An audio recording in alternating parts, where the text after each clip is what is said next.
What is going on? Primetime Fight Night 10. We have an absolutely stacked night of fights as always ahead of us. Main event, Khamzat, Borgs, Jamayev, TMF, Cryptic Optics. Co-main event being pushed up, Cartz and EK Bang Bang. Number of set. A very, very fun matchups, guys. I have the pleasure to be joined by the one and only Pudgy and Satchmoelife in the comms booth. How you doing, guys? Yo, yo, yo, what's up, boys? How's everyone feeling today? We're doing good, man. Showtime Satch is here, and we are ready to get this show on the road. Yes, sir. Yes, sir. Well, glad to have you guys here. As you can see there, we have the damage up against Velocity in the first one. These guys both fairly new on the scene, as many of, obviously, the PlayStation side of things are, but so far, all of them have been showing up and showing out, guys, so interested to see how these guys go down, especially in middleweight. You know, this weight class has a lot of heavy punches, all-rounded fight styles. You can strike, you can grapple, really do it all there, Satch.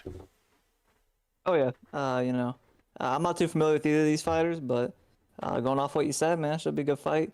I'm more familiar with the Xbox side of things. Yeah, as we are. Hopefully now, obviously, we see... Oh, they lost connection. We'll come back to them in just a moment, but looks like they're getting straight into it. He was actually fixing his audio settings by the looks of things. Yeah, and if you wouldn't mind, you want to share your screen with us so we can yes, have of some course, co-commentary on this one. Of course, brother, of course. That's what I was looking for. If it's not loading up properly, that is my apologies. Technical error for sure, but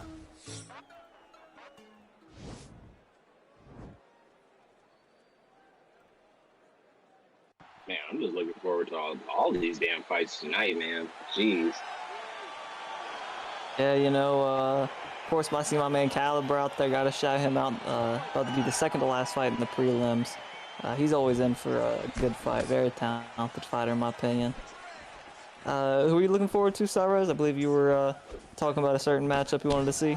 honestly, there's been so many that are lined up. Like you say, you got Caliber, Pirate Kip. That's another fun fight. A little bit later on, got Random One up against JayJezzer. Take a step in. But honestly, one of the main guys I'm trying to look out for that's a little bit less known on the scene is JMMA and JM. We know that JMMA had put out some lovely boxing videos a little bit earlier on YouTube, and I was rating them highly. But these guys are not wasting any time in this one, guys. They're throwing bombs already. Oh, yeah.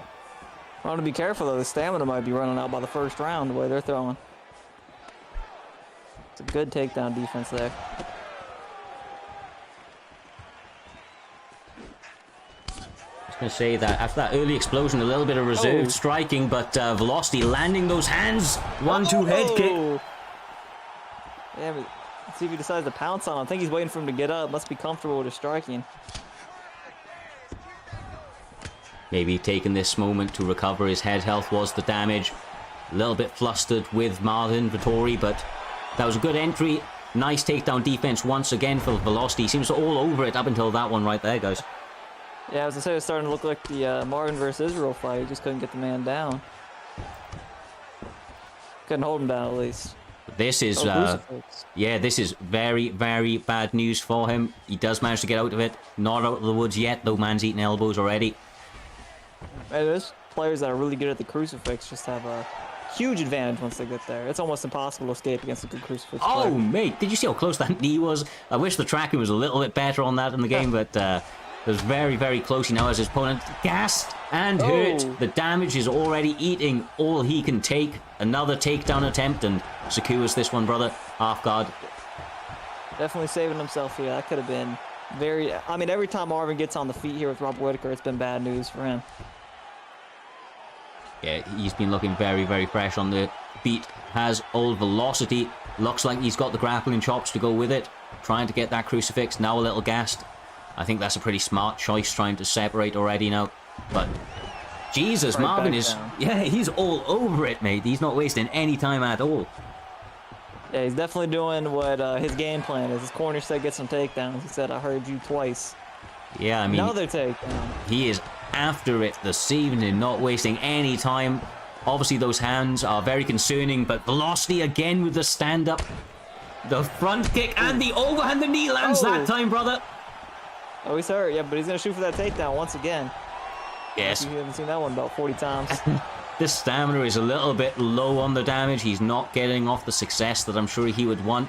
I mean, what an output from these two guys. Both basically out of stamina coming to the end of the first round, Will.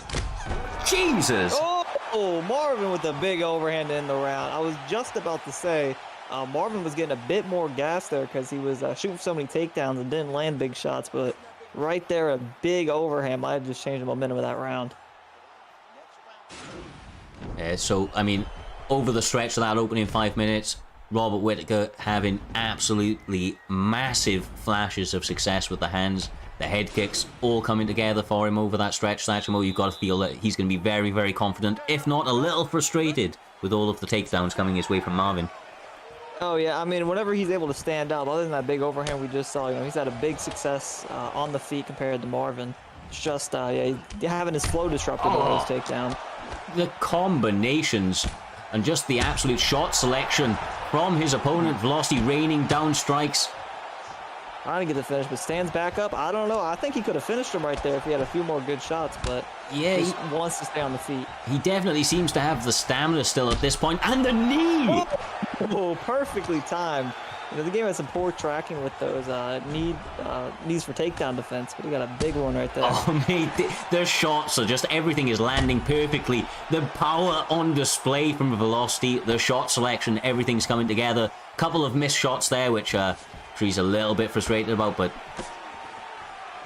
Oh yeah, he's starting to go towards the body more though, which I do like. You know, he was headhunting the first round, but Marvin's had a chin on him, so he's starting to attack the body. Had a rock earlier, Yeah. so that's nice to see. Yeah, it shows an educated game plan. Can't get your opponent out of there early. Nice defense from the ground and pound. Now looks to take his back. RMC obviously not on the table for him. See if he can get the denial off. I'd say both of these fighters have they're kind of free flowing on the ground. Not too many denials, just a lot of quick transitions. Yeah, they, like I say, not a heavy amount of denials. The stamina is so low on the side of Marvin Vettori. Now, these get-ups are just there and available for him. You've got to imagine that the defensive denial abilities for... oh, Jesus! Oh! This has got to be it, brother. I mean, he decides to go for an armbar from it.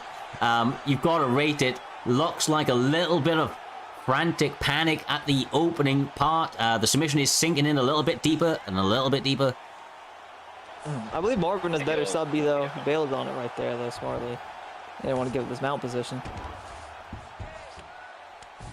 Nice. Would still track that though, because he was on a good pace to do that.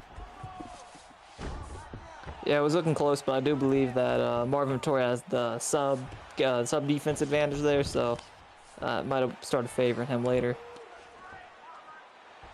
That's so because my man's is just losing stamina hella crazy.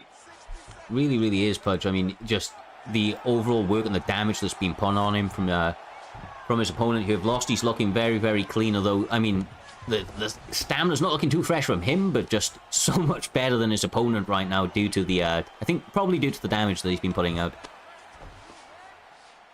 Oh yeah, definitely. He's been a lot of rocks in this fight. Looks like he might finish it here with a couple more ground and pound shots, but he must just be toying with them at this point. That's about the second or third time he could have finished and decided to stand up. Yeah, I don't know if there's a little bit of trash talk leading into this one, maybe trying to make an example of his opponent as he gets the finish with 1 second to go. Oh yeah, that was a great finish from him, just in the nick of time too. Yeah, not wasting any time, brother. Did not want to see the third round, did not want to give his opponent an opportunity to get back into the fight, and cannot blame him. Velocity looking fantastic tonight. All round, I mean, his hands look really, really good. Wonder what will happen in future for him, but so far so good for Velocity, and a big standout performance already to start out the card, guys. Oh yeah, I mean, that was the only early prelims matchup. I wasn't aware of that, so I guess they get out the way. Maybe they're showing they shouldn't be on the early prelims anymore. Yeah, no. Great fight from Velocity. For sure, man. Like, it was absolutely brutal, and you don't often see too many people kind of take their time like that, even when he had him hurt. Maybe he didn't feel too comfortable on the ground and just didn't want to continue down there, but continued to separate, looked for the knockout, and eventually got the ground and pound with 1 second. Just the overall control that he had was very, very interesting, and seems like he may have a bit of a bright future ahead of him. That does take us, of course, on to our prelims, though. As you mentioned, only one early prelim of the night with the damage and Velocity beat there. This takes us on to an Xbox bout between Bucko and Tranquilla. I believe Bucko may be making his debut. I think Tranquilla may have had one fight in the promotion previously. We'll have to just double check on that as these guys are squaring off. Yeah, I'm trying to get the stats for you right here. No, Bucko has had one fight. It was a loss to the EK Slick, so this is his second fight in the promotion. Okay, so he took that short notice fight against Slick, called and lost that. That's not a bad loss, man. If there's a lose against, then Slick is definitely up there. Looks like Tranquilla does have a W over Bucko, but as we were discussing a little bit earlier on there, Pudge, a little bit different under the bright lights. So with these guys now trying to get into the win column, got to imagine that they're gonna approach this a little bit differently than you would maybe a ranked match or a sparring. Definitely. One thing I'll say about with Tank, man, me and Tank, we actually spar quite a bit. We actually match up on ranked quite a bit as well too, man. And that dude's hilarious, man. Much love to that guy, man. He's very technical. He's very, very good with body work. I'm surprised that he actually went with the GSP pick. I've never seen him actually go with that one before. So I'm wondering what he's going to do, if he's going to, going to keep this on the feet, or he'll mix it up by doing some takedowns. But either way, man, my man Tank is very, very well versed in all different realms of the of this sport here. So I'm excited to call this one here for sure. He's looking like it as well, starting up the fight very, very active on that jab, showing a nicely educated kind of striking style in and out. Nice takedown from Bucko, though, and you've got to imagine that maybe putting George St. Pierre on his back is a nice little route to success for him there, Satchmo. Well, what I would expect out of seeing a GSP pick is he's probably a pretty good wrestler. You know, like I say, he said he knew about Bucko. I'm not too sure if any of you guys know about Trank, his fighting skills, but if he goes GSP, I'm assuming he likes the ground, so I'm assuming that's why Luke is trying to keep standing. Yeah.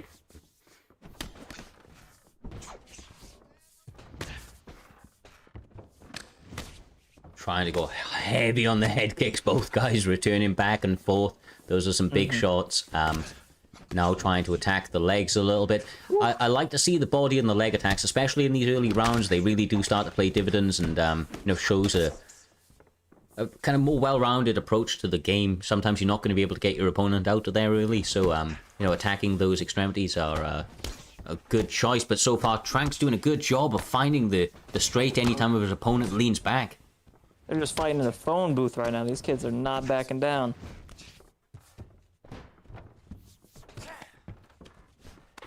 There's a takedown I was talking about. GSP, but gets the nod by Luke. It's pretty good takedown defense there to stop the first one of the fight.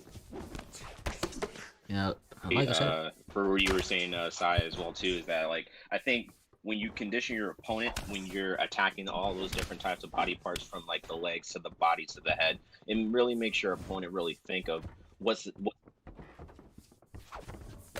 that, like, if people can start implementing those leg kicks early in the match, I think that would definitely be a good route to success. Yeah, for sure, for sure. You know, you can see it, especially well-timed when your opponent knows how to use it well. You can really start to, Oh! The pull elbow body rip. Now marching forward, trying to smell a little bit of blood, but trying to get, you know, himself maybe a little bit calm, a little bit composed. He knows his opponent is able to survive and doesn't want to bust all of the stamina, but doesn't look like Tranquilla's really phased by that rock at all, man. He's still pressing forward, still trying to take charge and control of this fight by any means he can. I was just about to say that. It looked like George St. Pierre won in most of these striking exchanges. With that big pull elbow and a few follow-up shots happen, I'd have to give the round to Luque. Looks like it's significant strike advantage check for Bucko.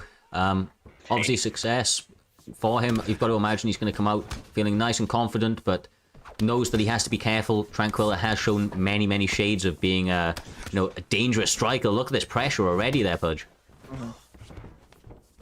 As well, too, is that he knows how to adjust very well.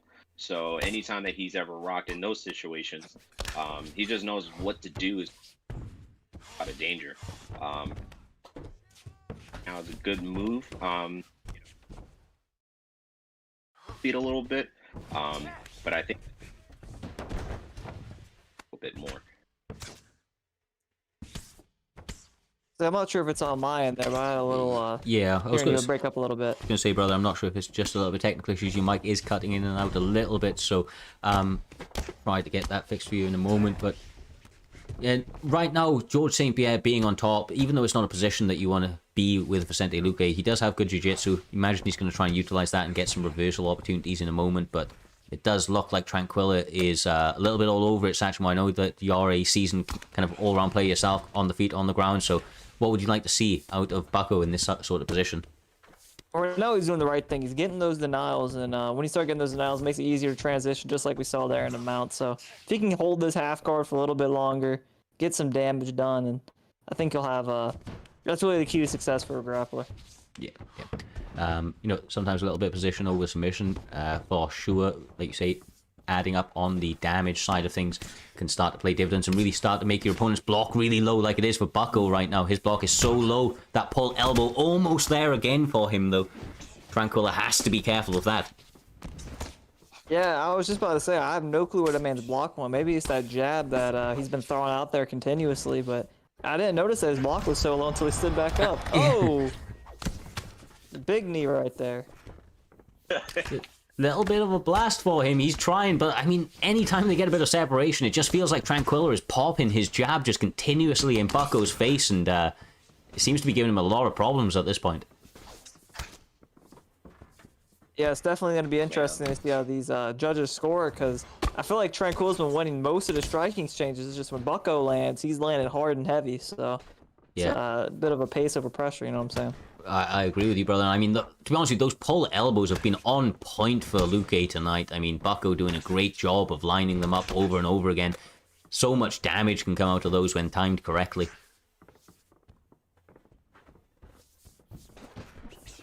Block, man, because if he's not, man, those all those extremities that my man's got going on right now, those things is going to get disintegrated. So Gonna get chewed up. Yeah, not a lot of time, but emptying the gas tank, trying to break down the block and the head health of George St. Pierre. We know that George doesn't exactly have the chin to recover either, so any damage caused right there is definitely going to start to play dividends in this third and final round. Maybe all equal at this stage. I don't know how you guys are kind of scoring it so far. So, well, I've scored the contest. I think it's 2-0 for Luke. He had this big stun in the first round. Then he had a drop, and there's another stun right there. Yeah, definitely. I mean, he's getting the better of him in these power exchanges. Definitely starting the way he means to go on. Hitting him, stepping off the center line. Now George St. Pierre having a little bit of success, but the stamina's a bit of a problem, and he's leaving himself open for some of these big counter shots, but there are some of his own. Yeah, there's the bodywork they were talking about earlier. Finally got a rock out of it. He might be able to get a finish. He's looking wobbly. Educated shot, but the takedown defense stands true for Tranquilla. Now attacking that body again. Has to be careful of these uppercuts if Bucko manages to block, but the head kicks on. Oh yeah, he's slumped. It might be night-night. Someone get him a pillow. He's back to his feet. Trying to send him to hell in any way he can. 3 minutes 25 on the final round, brother. Honestly, these guys leaving it all in the cage tonight. You just got to be careful of your GSP, though. He's kind of marching in there, throwing a bunch of shots, but look, he's been hitting those counters. Oh! You see the animation on that? oh, my man's got one ticket. He got a one-way ticket to Bean City. Get him out of here. Brother, like he got sent to hell with that uppercut right there. You seen him do the chicken dance, slump back, and only took that one follow-up shot, I think, on the ground to get the finish. Yeah, GSP brought a follow-up shot and a pillow with him. So that man was going to sleep regardless. Feigned uppercut into the... Oh man, that's my dog right there. Don't count him out. No. Tranquil are showing he's a dangerous man for sure. That uppercut, honestly, you don't often see animations like that. Sometimes you get some funny ones, but that one was nice and clean. The stumble back. Well, another fun fight to take us into this card. We're only 2 fights deep at this stage. Still got many more to go, of course. Going to be having BSD Big E up against LW. Or Lethal Weapon, CIA, Webcam. We've seen these guys have some really good performances as of recently. Webcam, I think, actually picked up a performance award not so long back. BSD training out at your camp there, Pudgy. What can you tell me about this man? Killers these days, man, for sure, man. My boy Big E, much love to that man. He's always, always improving, always learning. He's always, he's always scrapping within the camp, and he's always, I think he's really doing a good job of making his name out here on these different type of leagues, Striker, takedown defense is great. He just do his thing, man. Webcam is no pushover either. I think that he has a very tough opponent. Phenomenal striking as well too. I only saw maybe 1 or 2 performances there, so. Maybe you guys can probably help me out on that, but I think that Webcam, he definitely has something going on for sure. Yeah, he's shown to be a credible threat all around so far. I don't know if you managed to see his performances previously there. Satchmo seemed to have a really well-educated striking game and some grappling chops to go along with it. Yeah, right now it's looking like he's fighting a knockout or be knocked out, so we'll see if that trend continues tonight. Aldo v Aldo, the power is going to be incredible in this one. I don't imagine we're going to see a judge's scorecard only starting out the first 10 seconds. These guys probing out that jab, looking to get the pull-offs. Heavy kicks, man. I mean, it's Aldo, I know, but you can hear the impacts of them. Oh yeah, I like how these guys are mixing it up well right here, going head, body, legs, mixing it all in.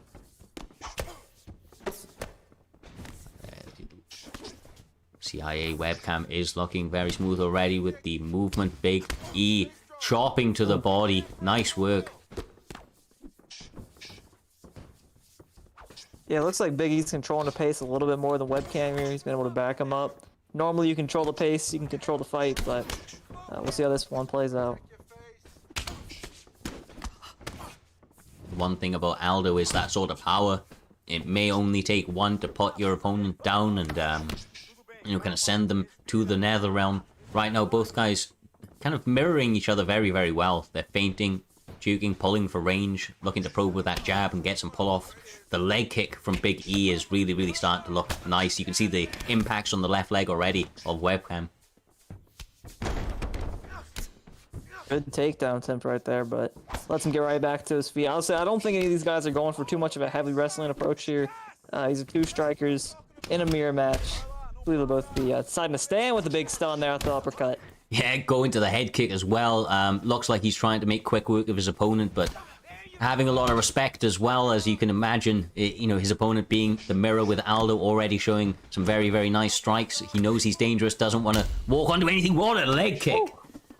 That leg rock, that's going to be very, very, yeah. Oh man, I'm just shocked with what's happening right now because this is exciting as hell. I'm sorry. Oh yeah, that leg is all the way chewed up. It's still blinking. Looks like he's gonna be a orthodox fighter for the rest of this one, or southpaw fighter. Right now, I mean, these guys being very active. Nice slip off straight, attacking the body shortly afterwards. I mean, honestly, beautiful little matchup. Excellent display of Aldo so far from both guys. There's a little bit of a stun there. Oh! What a whip.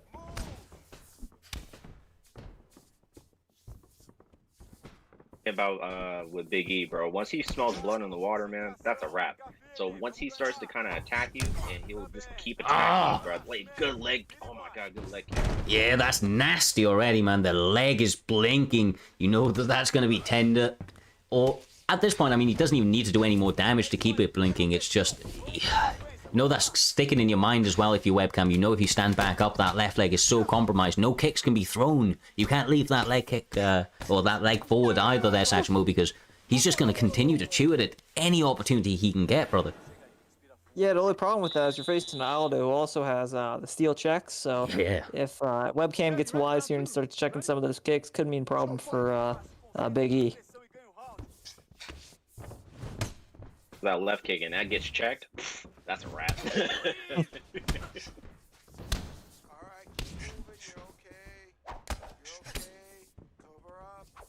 It's already starting to chew at that right leg to start the second round.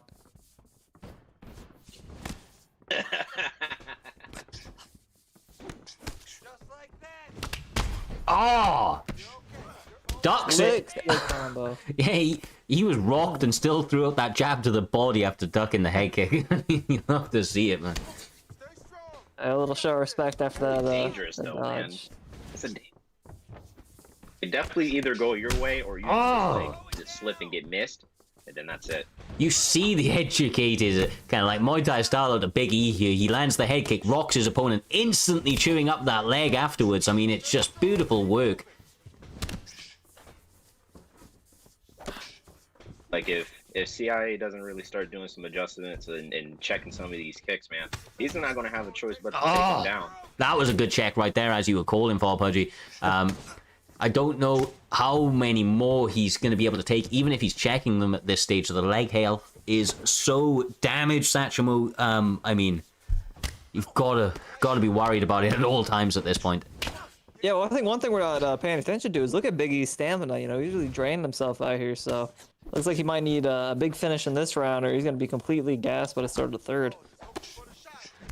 That's an excellent point there, brother. That's the gate perk, right? Is what 1 to 2 is that you consume less stamina. Oh! Yes. Oh! Trying to go for that big finish you were talking about, but no, you're absolutely right. That stamina is very, very low, and it can sometimes be the problem with that leg kick heavy routine, even though you're chewing up that leg. You know, the stamina is so heavy from these 5-star kicks that Aldo has. Yeah, and webcam right now, whenever E is running for these head kick or these head strikes at all. He's just slipping them like a bobblehead out here. He can't be touched. He tries again. I mean, the blocking has been very good so far, trying to keep their head health fairly high, but the leg once again is getting so chewed up. Yeah, CIA webcam's been getting caught whenever he throws these kicks in the pocket. That's really what's been compromising his head, because whenever he's at range, you know, he's been able to dodge a lot of those strikes. Yeah, I mean, Big E is landing absolutely everything, man. He is looking on fire. The cardio is not going to last up for long, but it doesn't need to. The final shots in the second round, 24 seconds, and so far the second round seems to be the round of the night. I think basically every finish has been in the second round so far. Oh yeah, that was just great work from Big E overall. You know, he was able to chew up those legs, and once you get those the fighters, you know, worried about the legs, then opens up the head kicks, and then he caught him with a beautiful uppercut right there for the finish. So really just a great showcase from him all around. Yeah, Big E doing the BSD camp proud over there, Pudgy. Gotta be happy with your campmate coming out and putting on a lovely show of striking just like that, brother.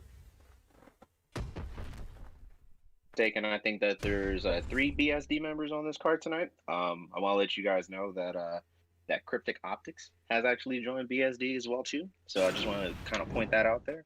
Okay. So we got Big E, we got Broom, and we. Ladies and gentlemen, referee Dan Mergliotta has called a stop to this contest. All right, well, up next, we got the one and only Showtime member, Showtime Satch in the building. I'm gonna be heading out here in a minute. Got to go take on guy who beat me my last last fight I had, or 2 fights ago, 3 fights ago. I fought Adjust. He knocked me out sadly, but gonna go fight him again. Well, do you know what? Yeah. Good luck, brother. Much like Paul Felder, you know, absolute killer in the comms booth, gonna be a killer in the cage. Stepping out, we'll be seeing you after this fight. Best of luck. I know Easy Adjust is a very, very dangerous opponent. Got that beautiful striking. So yeah, good luck, brother. Pudgy, these two guys, they are both phenomenal competitors. We know that Satchmo is, you know, a well-rounded opponent, able to strike, able to grapple, but up against an opponent like Easy Adjust, who is more of a kind of specialist fighter, likes to really, really just fight, you know, on the feet and utilize his striking game.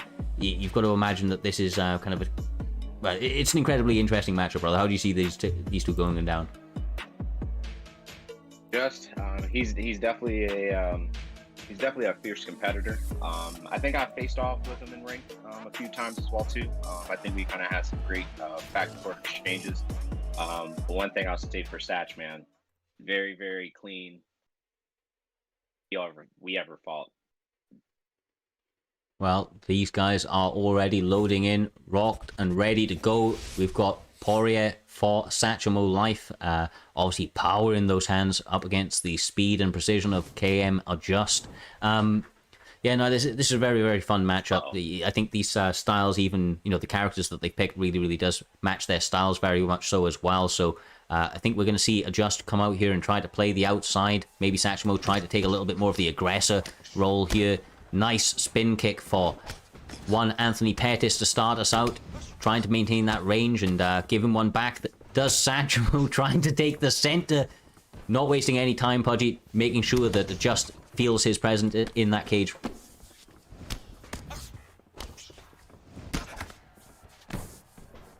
Hear me? Can you hear me well? I can't hear you now, brother. You are cutting in and out occasionally, but I'm sure you're bearing with it. For certain, man. There's no HUD. Yeah, This is gonna be fun. There's no HUD. You know what? Did not even notice that at first. That's an absolutely excellent point. I know that a lot of the KM guys, they obviously got KM in talk over there. He one of the early preachers of the no HUD gameplay that I even went through a stage of doing it myself and do occasionally. It's a beautiful way to do it. It really, really does help maintain your stamina and allows you to you know, start to feel the game out a little bit more. Does mean that we're not going to be able to call it, but in that sort of sense, we're just going to have to call what we see. But so far, so good. These guys being very, very active. Oh, hell yeah, man. It's just very, very technical, back and forth. Good head kick attempt. Good leg kick. Good leg kick again. He's feinting it very, very nicely. There's 2 minutes 30 on the clock. Looks like Satchmo's doing some great work getting in the pocket now and really starting to find his range. Oh, yes, he is. He's definitely getting in that groove. I feel like he's just trying to, you know, kind of match up with him a little bit since that last exchange that we haven't seen. So this could be a little personal for Satch. You know, he definitely wants to go out there and make a good message. So he's doing a good job of kicking that lead leg there. Because once you start slowing down the footwork of Showtime Pettis here, man, it starts to become a factor. So I think that's what he's doing. Yeah, the attacks to the body has been really, really nicely. He's going to the leg, using the straight to the body to cover the range occasionally as well, and doing so very, very concealed. Obviously, his opponent, in the name, makes adjustments, and that's a lovely pullback elbow. It's one of the most dangerous elements of his game is the counter-striking. So he knows he has to be very, very wary as he goes forward. Can't overcommit. Nice duck on that one. Doesn't get the takedown, Pudgy, but still marching forward, trying to get anything he can working. Yeah, Sash is trying to put this. Yeah, he's trying to put this dude away. I can tell by his aggression. Yeah, do it. He's looking to make a statement. Obviously, he had mentioned previously, before stepping out of the comms booth, that he had lost his previous outing. He wants to get one back this time. Adjust is giving him all he can handle over the opening stretch for this first 5 minutes there, Pudgy. But I have to say, he is not giving up on attacking that leg with brutal intent right now. That looks compromised going into the second round. Oh yeah, man. Just got to start doing some adjustments with that check. But I think that Satch is doing a really good job of, even though he got stunned a little bit, I think that he recovered very well. I think that he's going to now start focusing on that other leg, start slowing down the speed of Pettis. He's going to try to maybe start ripping for the body. So yeah, good things. Yes, sir. Yes, sir. And we just saw the HUDs getting turned back on. So if we get past the UFC 3 screen that somehow found its way across into UFC 4, we will then... we will then go into UFC 4. Now, that's an old UFC 3 screen. It's the bug screen from UFC 3, if I'm not mistaken. But they're touching gloves starting out, and now we've got the HUDs. We see that left leg is so compromised of adjust. Look how brutalized it is. Tender and, you know, aching already. I mean, Satchmo's obviously was very, very active with it at the end of the second round, making Adjust go for this clinch attempt and trying to stop that leg being chewed up more there. Man, I'm telling you, man, that, yo, what is that? Is that left leg? That left leg looking like prime rib. You can slice through that. Yeah, I mean, look, mate, that is brutal right now. I mean, we didn't see it, obviously, the damage adding up. We saw how it really started to play a factor at the end of the first round, but Satchmo obviously targeting that area over and over again, and it means that Just cannot throw any leg kicks now with that left leg because, I mean, it'll probably be the end of the fight if he gets one good check off. Yeah, for sure, man. And I think Satch just has to do a little better as far as for just protecting the head.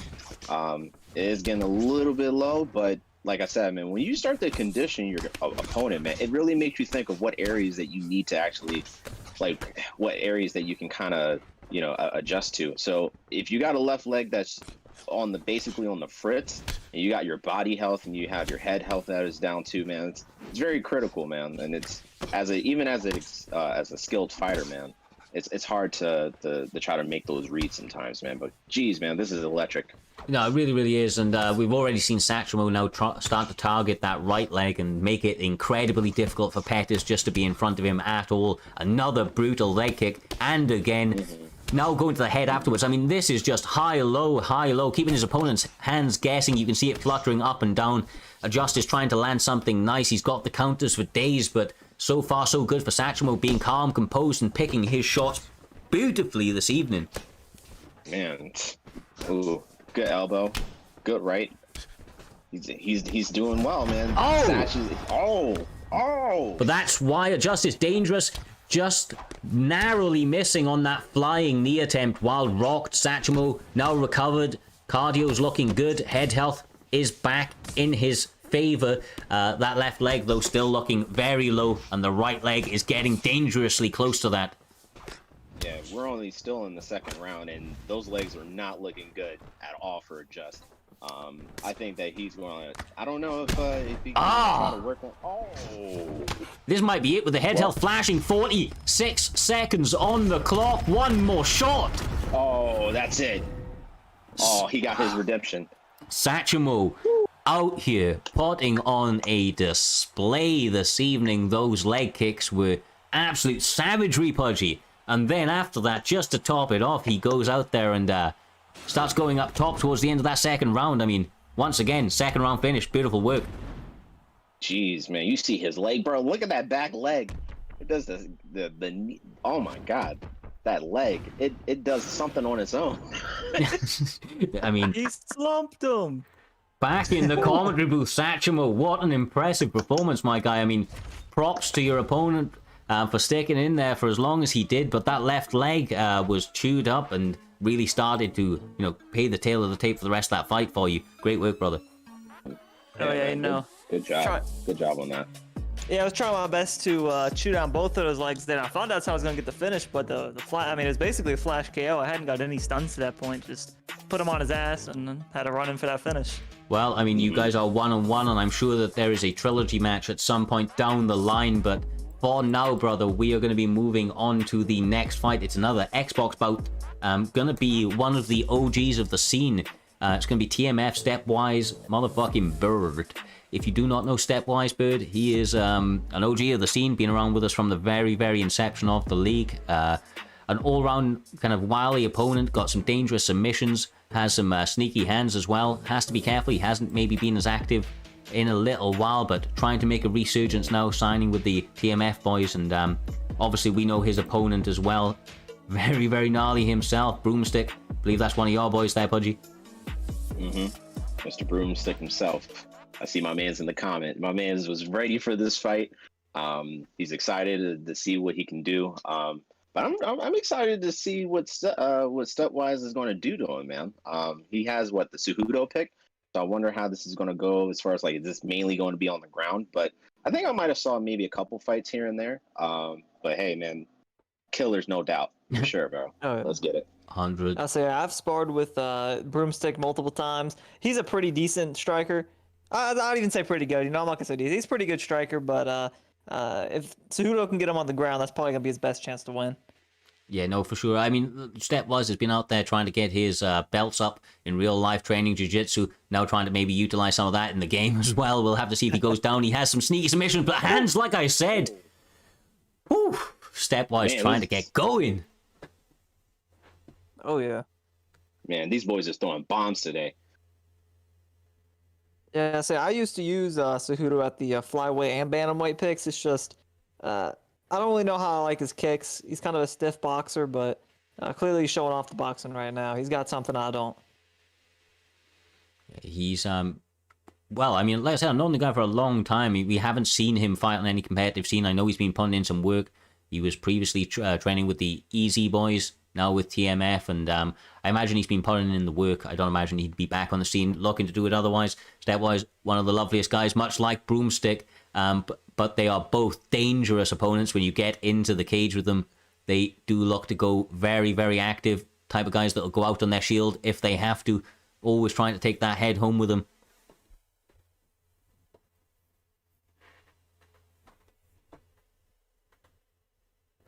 Yeah, Broomstick's doing a good job with those 1-2 body kicks right there, man. It's going to really tally up if he keeps doing that throughout the next couple of minutes of this fight. I mean, we saw it in the last one there, Pudgy. The leg kicks, they can become a problem very, very quick. Yeah, I think Broomstick probably adopted those leg kicks from me. Because I haven't seen this man throw leg kicks in forever in our fights. So I don't know, man. Oh, nice head kick. He's trying to get active with it. These small guys historically have a really, really high cardio. But, I mean, with this sort of output, it's going to be hard to maintain it over the course of 3 rounds if it does indeed get out of these early ones. Mm.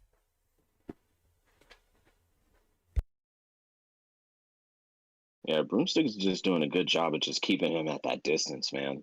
And that's one thing, man, because even though Cejudo is really good in, the boxing range and stuff like that, he has those little baby T-Rex arms. So sometimes it can be very frustrating with the opponent versus with Figueiredo. He has a longer reach, slightly taller. He can get those kicks and punches off really well. Yeah, and I mean, it is very, very much about utilizing that range effectively, right? Going behind the jab, using the straight and the teeps, and trying to keep your opponent at bay with those long, rangy shots there, Satchmo. It does seem to feel like these guys are fighting in the phone booth at times, though, really trying to load up on their shots and put their opponent down as early as they can. Yeah, I think Broomstick's gonna have. He's been having his best work whenever he's been able to use those kicks. But wow, I did not see the striking differential there. 82 strikes to 42. I mean, you got to give that round to Figueiredo after that kind of quantity of work. Didn't get to see it, but Yeah. those would be straight crazy numbers for sure. I'm just watching them back now. Yeah, no, you're absolutely right. Those are big, big numbers landing for him. Looks like this man is trying to show his grappling chops, the improvements to his game, but the rubber guard from Figueiredo is incredibly dangerous. Isn't able to hold it, I should say. Now the ground and pound raining down, and you know how dangerous the stacked guard position is, so very, very good job to get out of it as quickly as possible. That's what I was worried about the Broomstick, was how he was going to do getting up off the bottom, but he got a really quick get up there using that rubber guard, so I'm impressed. Personally, I'm big fan of the rubber guard. It has so many offensive and defensive properties. You can hold your opponent there, start to elbow them, flip them over, or even go for submissions. And when with Figueiredo as a pick, I mean, that's an awesome counter to the offensive grappling of Stepwise. But the power is still there. Has to be careful. Henry Cejudo may have those little T-Rex arms you were talking about there, Pudgy, but he can bang, brother. Yes, he can. Yes, he can. This is just really good technical work between both of these guys, man, for sure. Mm-hmm. Really does look like Broomstick is trying to bring the fight to Stepwise right now. He obviously smells some blood, attacking the body and the head. Great work. Picks. Oh, there he goes. Oh, here comes the slam. Somebody had to go on the ground. 2 minutes 20 odd on the clock as well. Still plenty of time to work for Stepwise as he sinks in this submission. Now, this first one's often just about reading your opponent, trying to see how they react, and that looks to be the case here. Looks like the escape is imminent from Figueiredo, and good work from him by doing so. I will say that he has had shown to have sneaky submissions in the past, has Stepwise, so do not rule him out by that sort of attempt right there. That may have just been an opportunity to read his opponent. Yeah, most definitely. Top mount. So dangerous, man. Yeah, see, Broomstick's rushing a little bit to get to his feet. Yeah, he's rushing from the half guard to the full guard. He needs to take his time, slow it down, and try and make some reads. I think that if he just takes the time just to good deny there. I think that if he just slows it down just a little bit, because one thing I've noticed about when you're trying to do like any denials or anything like that, my thing is that typically within 3 to 5 seconds is when your opponent's typically going to make some type of attempt to move to a different transition, something like that of that sort. So I've been trying to work, even me personally, trying to work on my ground game a little better. But that's a good analogy if you guys didn't know about that. Oh, wait a minute, hold up.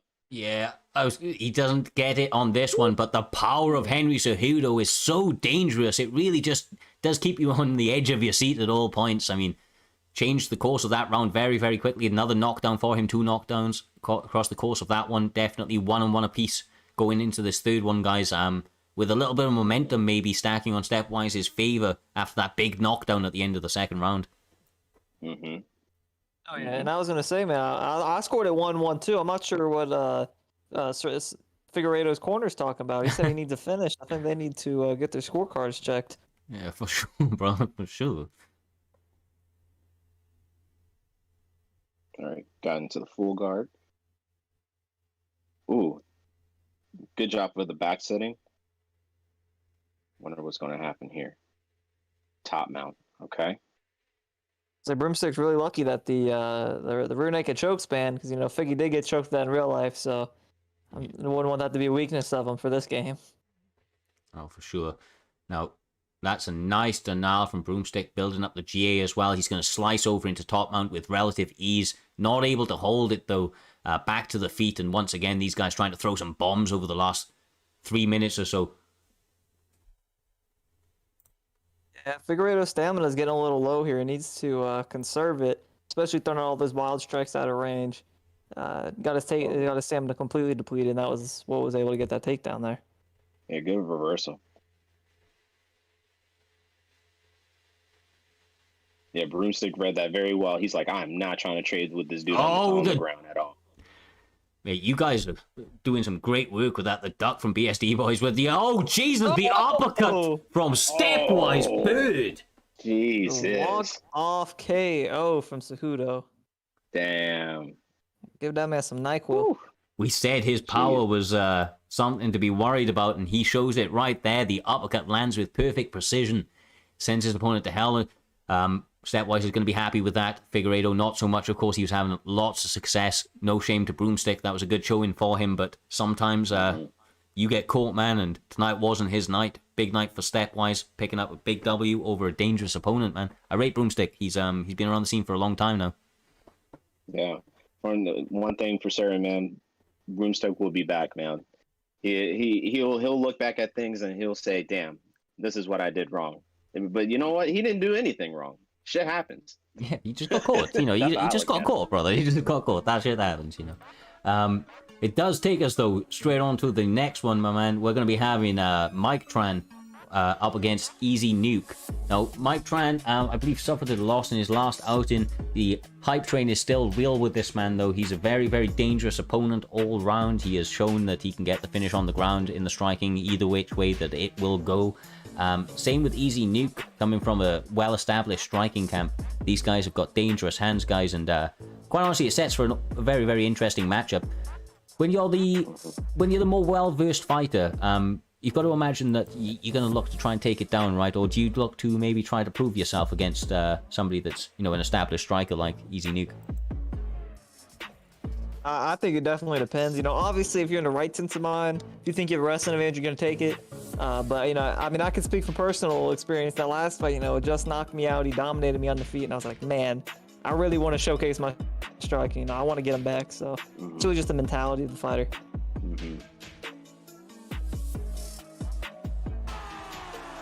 Yeah, one thing I'll say about with Mike Tran, you know, even prior to our primetime fight and stuff like that, you know, he's been training with those with my TK boys, and you know, he's done very, very well for himself, you know, establishing his name within that camp itself, man.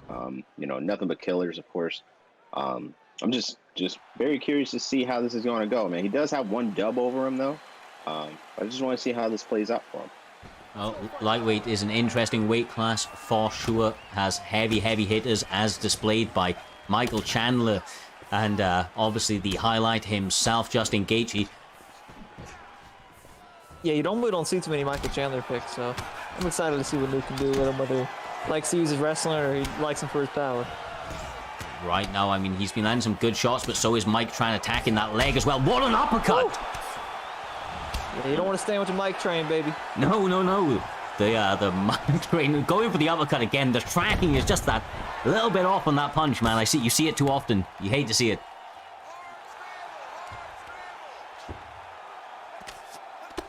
The power of Mike Chandler now raining down from top mount. Not looking good for Gaethje. Yeah, that's one of Gaethje's only problems, is that his bottom control, I think it's really low. It's about like an 87 or so. So get a good wrestler on top of you. Oh, he decided to get up. Not sure what that was about, but maybe a misinput. Yeah. This time, though, it does force the separation for Gaethje. Now going back to that leg kick, trying to fire uppercuts, dissuading that shot attempt. Honestly, these guys not looking to find like range-finding shots. All power over the course of these 2.5 minutes. Jesus. Ooh. Yeah, Easy Nuke's looking for that Dan Hooker shot. He's been wailing them overhands at him. The leg kicks. Again, Satchmo. We saw them from you earlier. When you're landing this many early, it's got to give you confidence. Oh, yeah, especially when you got a good kicker like Gaethje. So, got to use him early and often.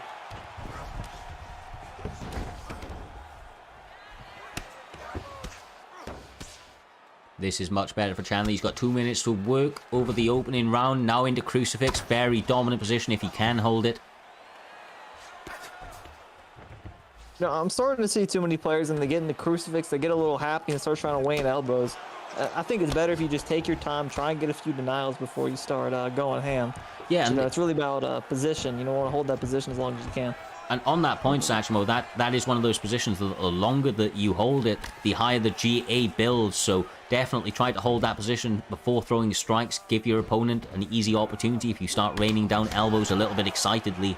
A little bit of composure maybe is what the doctor ordered, but the power is doing really good work for Chandler so far, although the cardio maybe not lasting with these leg and body kicks from Mike Tran.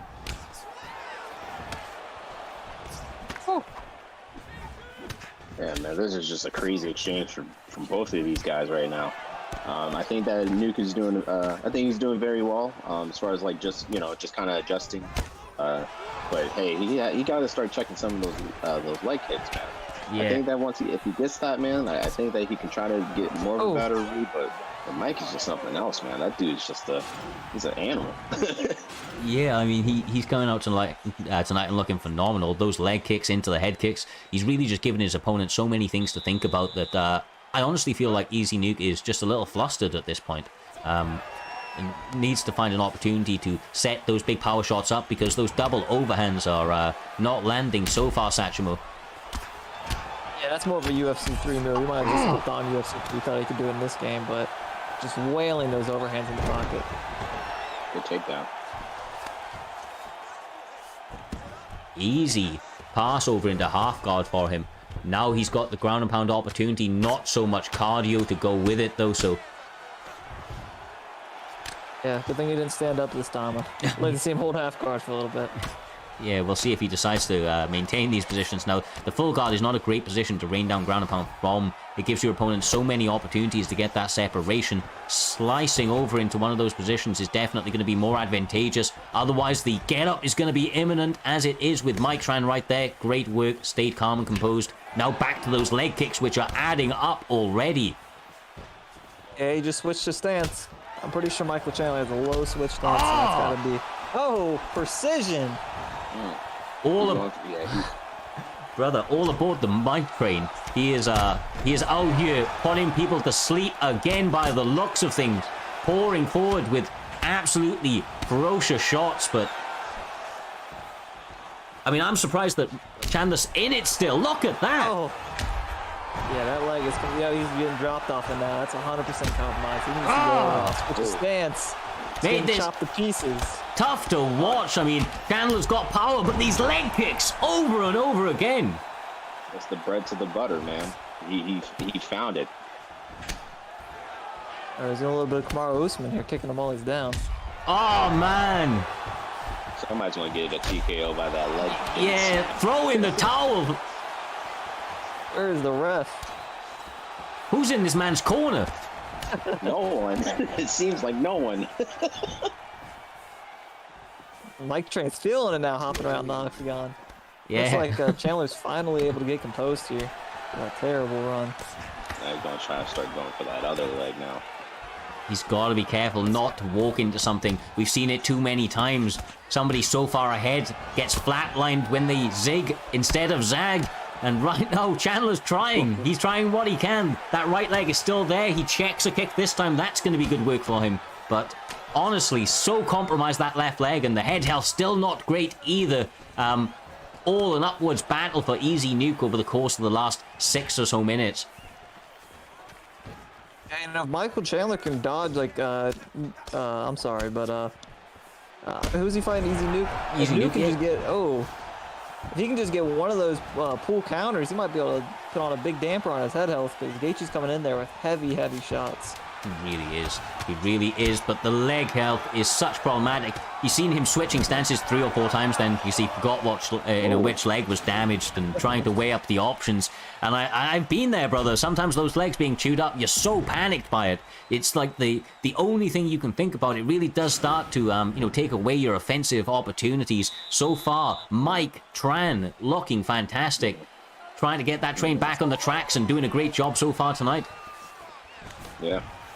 He's doing a really good job of just keeping that leg at bay, man. Because, geez, like if for some reason, man, if Nuke still doesn't make any adjustments, man, I think somebody's leg is going to get snapped, and we're going to be heading to the next card. I wouldn't be surprised, brother. I wouldn't be surprised. Now, this is, once again, good work for him. Going for the submission, now testing the submission defense of Mike Tran.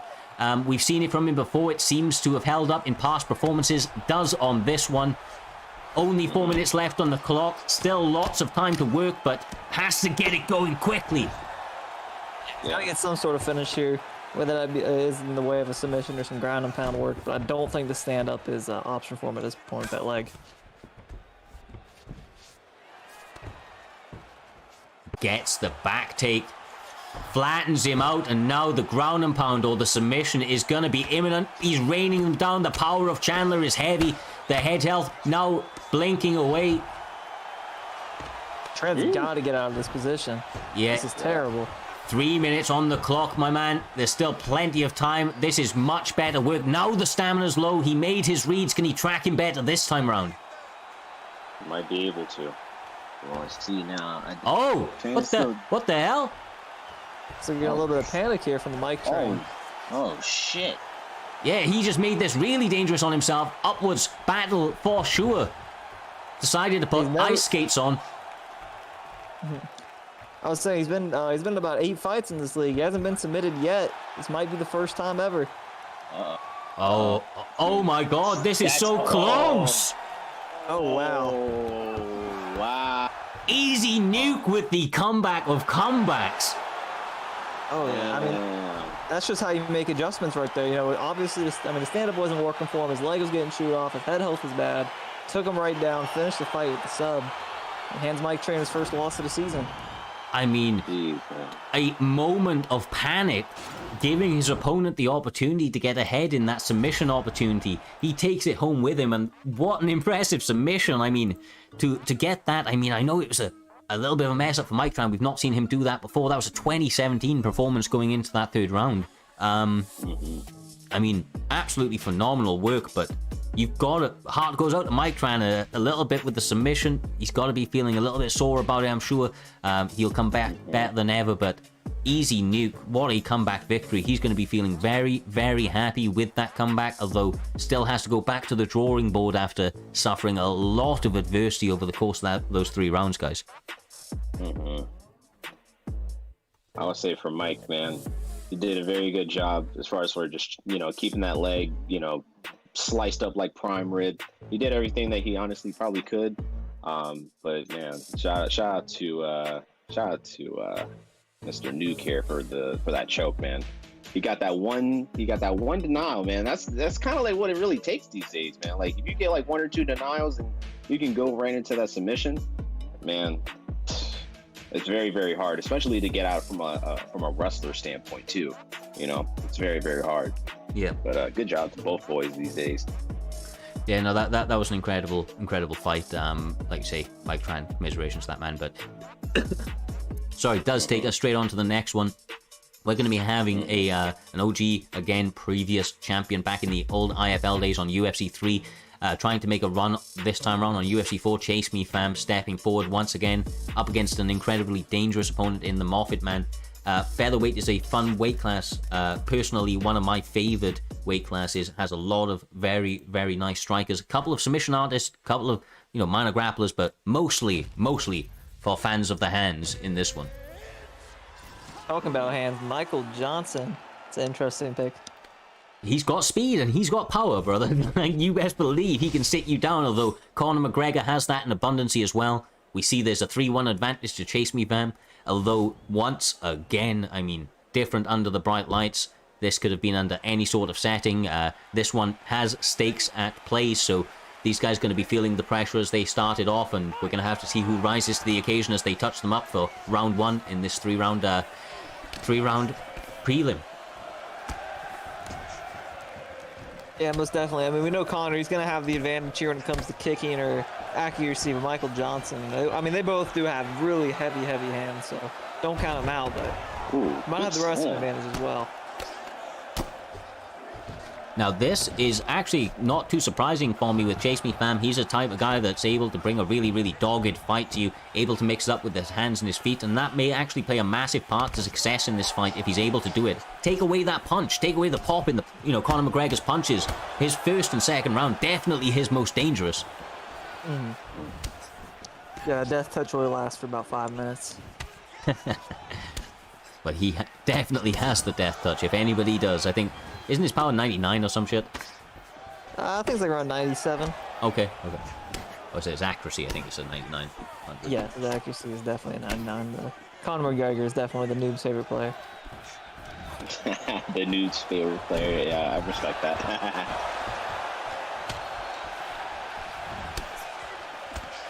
Yeah, he's doing a really good job of just trying to chop down those legs, man. I think ChaseMeFam would need to start responding to it a little more. I think that if you were to say McGregor on the ground, man, I think that he would. I think he would be more dominant that way. I think. Yeah, for sure. Take that pop out of his punches and mix it up. Get the lactic acid building up in his simulated arms. I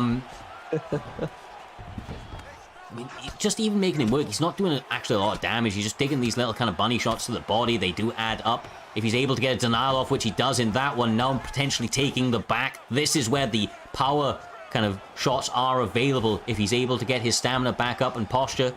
Good job of Moffatman staying active, getting back to his feet, but not out of the woods quite yet. Brings him back down. Yeah, if you're playing online, his back sitting position is pretty troublesome to be in, but in the leagues where they have the rear naked choke band, you basically just have to sit on that top mount denial, and you got it. Or Michael Johnson is able to get them out here.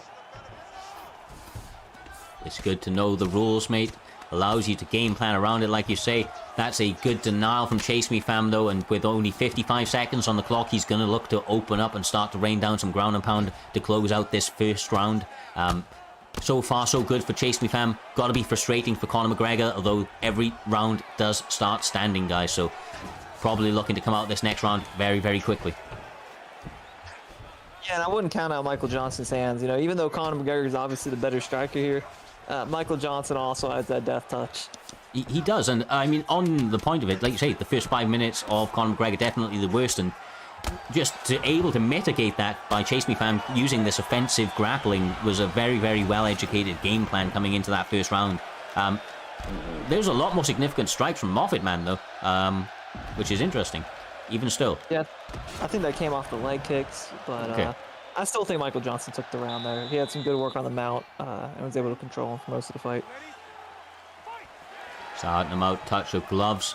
Conor McGregor's recovery is pretty good. He goes back to the leg kick very, very quickly. You hear a thudding land on the leg kick, on the body.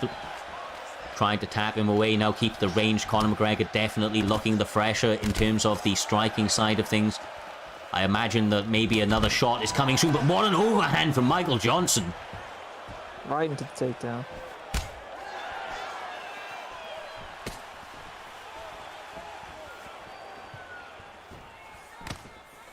Trying to block that body up, being very, very laborsome in some of those strike attempts. This is good, nice quick work. One to the body, one to the head, man. Never fucking fails. I think we're seeing these striking exchanges. Michael Johnson's definitely trying to be more of the counter striker here, while Conor's been able to pressure him and basically do what he wants. I'd like to see Michael Chandler, take the center of the octagon a little bit more than he has been. Michael Chandler. Chandler Johnson, same thing. Double body rip for ChaseMeFam. Trying to play the outside, being very, very wary of the power of Moffatman's Conor McGregor pick. Moffatman's having some success of his own as well. I mean, just has to be careful. It looks like being a little bit beat to the punch right now, and that grappling exchange just continually mixing it up on him is giving him a lot of problems there. Yeah, it's going to make him look really good in front of the judge's scorecard with these takedowns and control time. I think that just, even though like McGregor's, he's great on the feet, just not really that great on the ground. So I think that if if Mr. ChaseMeFam can just maintain this on the ground and just work those denials and transitions or whatnot, I think that he'll probably win this fight. But he just got to be careful as well too, because we seen in the last fight when someone used McGregor. What was it, Cartz? What was that, like Saturday when he got that 30-second knockout? Oh, Jeez, no, that you gotta be careful. Magical Cloud, brother, Magical Cloud. Do you, Oh, do you remember that? oh yeah, it was Magical Cloud. I'm sorry. Remember his name, brother. Remember. Remember the name. The setup for that fight was beautiful. Just like, I haven't heard of this guy before, and he just flatlines the guy in 30 seconds. No, seriously. Yeah, Michael Johnson. Michael Johnson, he's repeatedly trying to do that pullback, but he hasn't been able to land anything off the counter yet. Oh, that was a big miss and a nice counter attempt, at least for Conor McGregor, as he tries to find the shot that's going to turn the tide of the fight. There is the leg kick. That was lovely work. Brother, he just pulled that overhand. I don't know what happened, but that would have been perfect. Yeah, he had the, like I said, he's having these counter shots set up pretty well, but he's just not doing anything off them. Yeah, I think that he might have been hesitant to respond to that, because even though, like, yeah, sure, he just ducked that, I think that if he would have slipped, I think McGregor probably would have KO'd him, bro. I'm not gonna lie. 2 rounds potentially in the bag for ChaseMeFam. That first round is a bit of a toss-up. No, in fact, that leg stud. I don't know. That's an interesting round once again. This is a very, very closely contested fight with the significant strikes via the top control. It's just down to how the judges score it, and I mean, how do you guys see it so far? The 1-1 personally. I think Michael Johnson just slipped out the edge with that wrestling control in the first round, but Conor is definitely being more active in that second round. I give it 1-1 as well too. Takedown attempt. Takedown. Yeah, trying to replicate the previous success he had in rounds 1 and 2 with the top control, not wasting any time in this third round, now raining down some ground and pound. Being very selective, though he doesn't want to give up that position, Satchmo, and you know that's an educated game plan from ChaseMeFam. Oh yeah, definitely. Especially his half guard. It's so easy to control people in this half guard. I like how he was sitting there and holding it for a little bit longer. Oh, we got the deny. That's 1. I thought he was going to chain that. He was like, oh, here's another one for you. Another one. I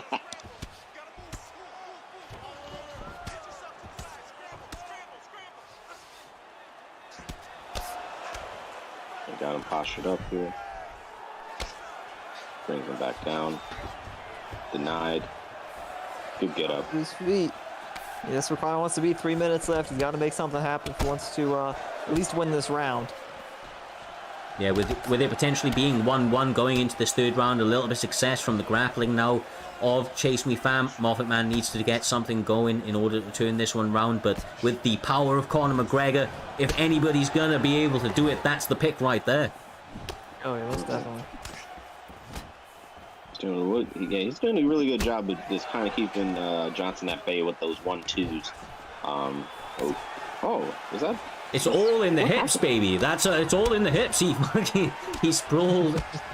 Oh, but there's the overhand from Conor McGregor. Now the pressure is on, trying to press forward. He smells blood.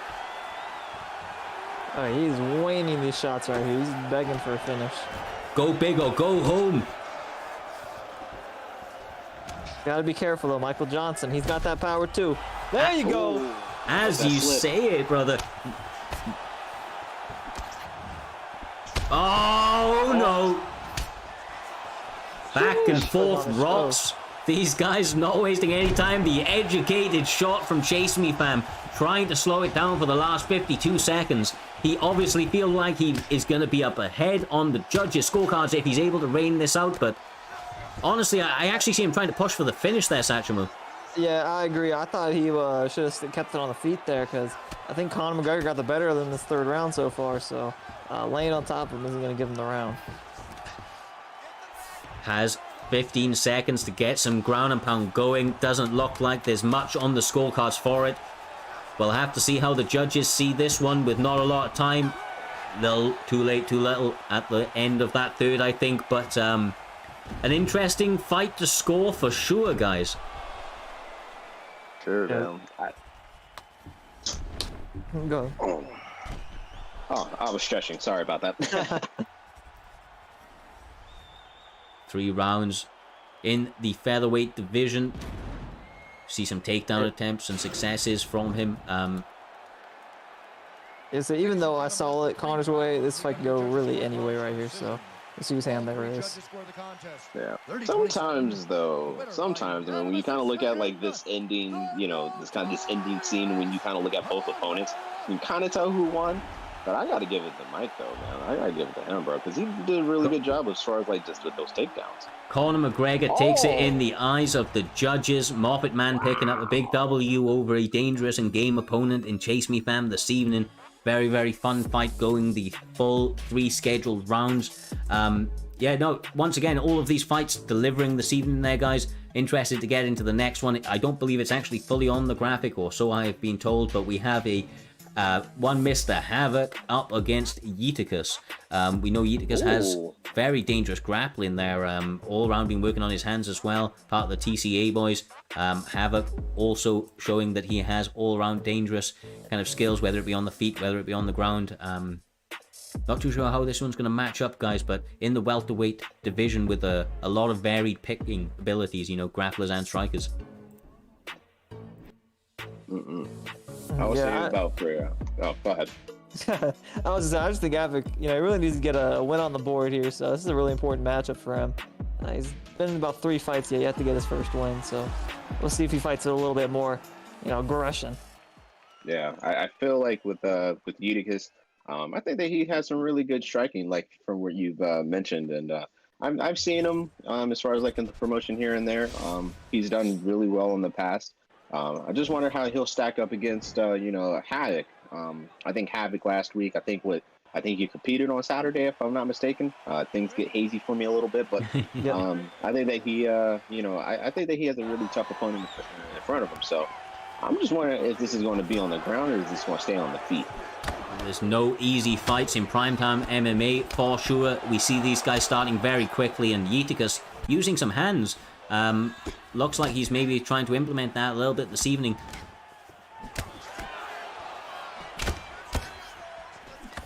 Has to be careful. Havoc trying to load up for those hooks. Got a lot of power in the hands of Vicente Luque. Tony Ferguson's definitely the more active fighter here early. He's getting a lot more of his shots off. Yeah, Tony has one hell of a chin, man. That man. There's 2 things that you can't do. You can't KO Tony. You can't sub him. So. Yeah, well, I mean, Vincent Luque's I think he's got a great chin on him too. I think he's around 94, 95. So. Oh, but there it gets tested, and again sits him down. Tony Ferguson marching forward and puts him to sleep. Well, never mind. Yeah. You know, I mean, I think just Havoc needs to get a few lessons in with Trevor Whitman. You know, just work on that striking a little bit, and I'm sure he'll come back a little stronger. But that was a great work there from Yeeticus to get that early stoppage. Yeah, Yeeticus showing that he's got hands as well. Maybe known as more of a grappler, but coming out tonight landing big bombs and, you know, making very, very quick work of it there, Pudge. Yeah, jeez. We didn't even get a chance to see anything on the ground at all. So, this is great, man. No shots needed, brother. For that one. Yeah, for sure, man. Shout out to Yeeticus on that one, man. I hope I go against that guy one day. I'll say that. Comes at me fighting like that, for sure, brother, for sure. Some crazy hands on display. Takes us very quickly into our next one, though. Another Xbox bout. We're going to be having TMF Kobie up against BSD Napgiver. So one of the TMFers up against one of your guys. We know that TMF are a very dangerous camp that generally tend to favor the striking accrement. Yourselves there, BSD, obviously all dangerous as yourself, but Napgiver more of a grappler, if my memory serves me right there, Pudgy. Is that right? Yes, sir. Is that the next fight that's up right now? Is Napgiver on? That's correct, sir. Napgiver, TMF, Kobie, brother. Oh, okay, gotcha. Yeah, I didn't see it on the graphic. I'm sorry. Oh man, my boy Nap on here? Oh, well, let's get it. Yeah, man. One thing I'll say about Nap, man, he's you know, we train quite a bit now, and man, I'm telling you, BSD's definitely on the rise, man. I'm not taking anything away from TMF whatsoever. But man, Napgiver, man, he definitely knows how to adjust. I will say that. He's speechless for me, man. Speechless.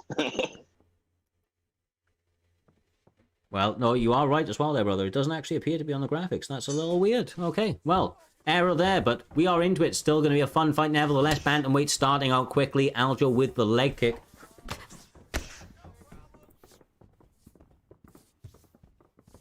Yeah, Aljamain Sterling's a bit of a niche pick here. You know, I don't think he's very good. I wouldn't personally pick him, but I guess if you got that kind of skill set, that's your pick. But it's gonna be an uphill battle against Peter Yan. He's very, very speedy. He has unorthodox kicks, kind of like that Vanguard Jiu-Jitsu sort of style of kicks, but his grappling is really where it's at, and it's interesting to see Peter Yan put him on his back in the opening going and look to work some ground and pound. TMF Kobie obviously feeling that he maybe has the edge if he finds himself on top, but that may not go in his favor with a submission attempt already being sunk in. Banding in it very, very quickly, but still maintaining that top position is the one and only Peter Yan. Yeah, maybe this is more of a statement fight. You know, I mean, me personally, I see BSD and TMF are on the same level. You know, maybe they're fighting for a little bit more than their own names here, trying to put on a show for their clans, trying to see who's the better one. And Napgiver's just doing a really good job of just trying to keep my mans on the outside with those kicks. I think if he did more leg kicks, I think he'll really slow down the speed of Yan. But Yan, man, he's just such a crazy force of nature to use, man. Like I said, man, I started using him recently, and man, it's just disgusting, dude. Oh man. Oh, he's got his legs as well. Look, you can't do anything about it. There's no posting. They ain't getting your hands up. Peter Yan sending you to hell. Jeez, man, he just sent my boy Nap to Beantown, bro. Damn. Got your boy Adam over there with bean pies ready for him, but that's okay. That sometimes these things they happen. TMF Kobie was able to put on a big win tonight, and maybe the Aljo pick going against him. I mean, the only person I really can use against Yan myself is Rob Font. I don't know about you guys, but I think he's like the main counter these days for bantamweight. Yeah, I'm more of a. I mean, you guys know my TJ Dillashaw. I basically mastered him, in my opinion, so I stick with him. I've been trying to ignore the Peter Yan, trying to bring me to the dark side, but man, he is just so oppressive. Right, so I don't know where the graphic, why the graphic would say it as it is, but we do have another one in before the KM Caliber and Pirate Kit fight, so we're going to be having a PlayStation bout between NFG Bluemist and Yo Smok.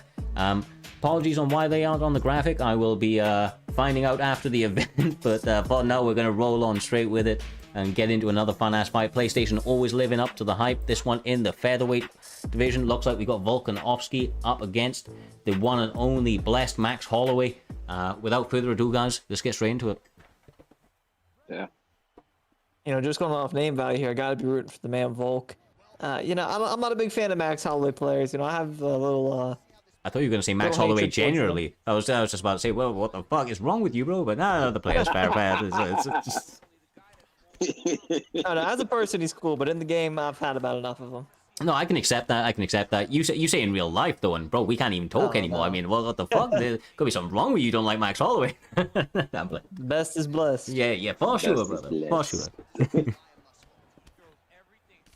Starting out really quickly. It looks like he's trying to work the body nicely. Volkanovski attacking that lead leg of Holloway, and that we've seen already how effective that can be. So, a good plan against the taller opponent. Interesting to note, though, I believe Volkanovski actually has the longer of the range between the two guys. Landing some nice shots there and attacking the leg straight after it. There you go. Oh! Yeah, a lot of people... Oh my god. These guys are going at it. Don't blink! Jeez,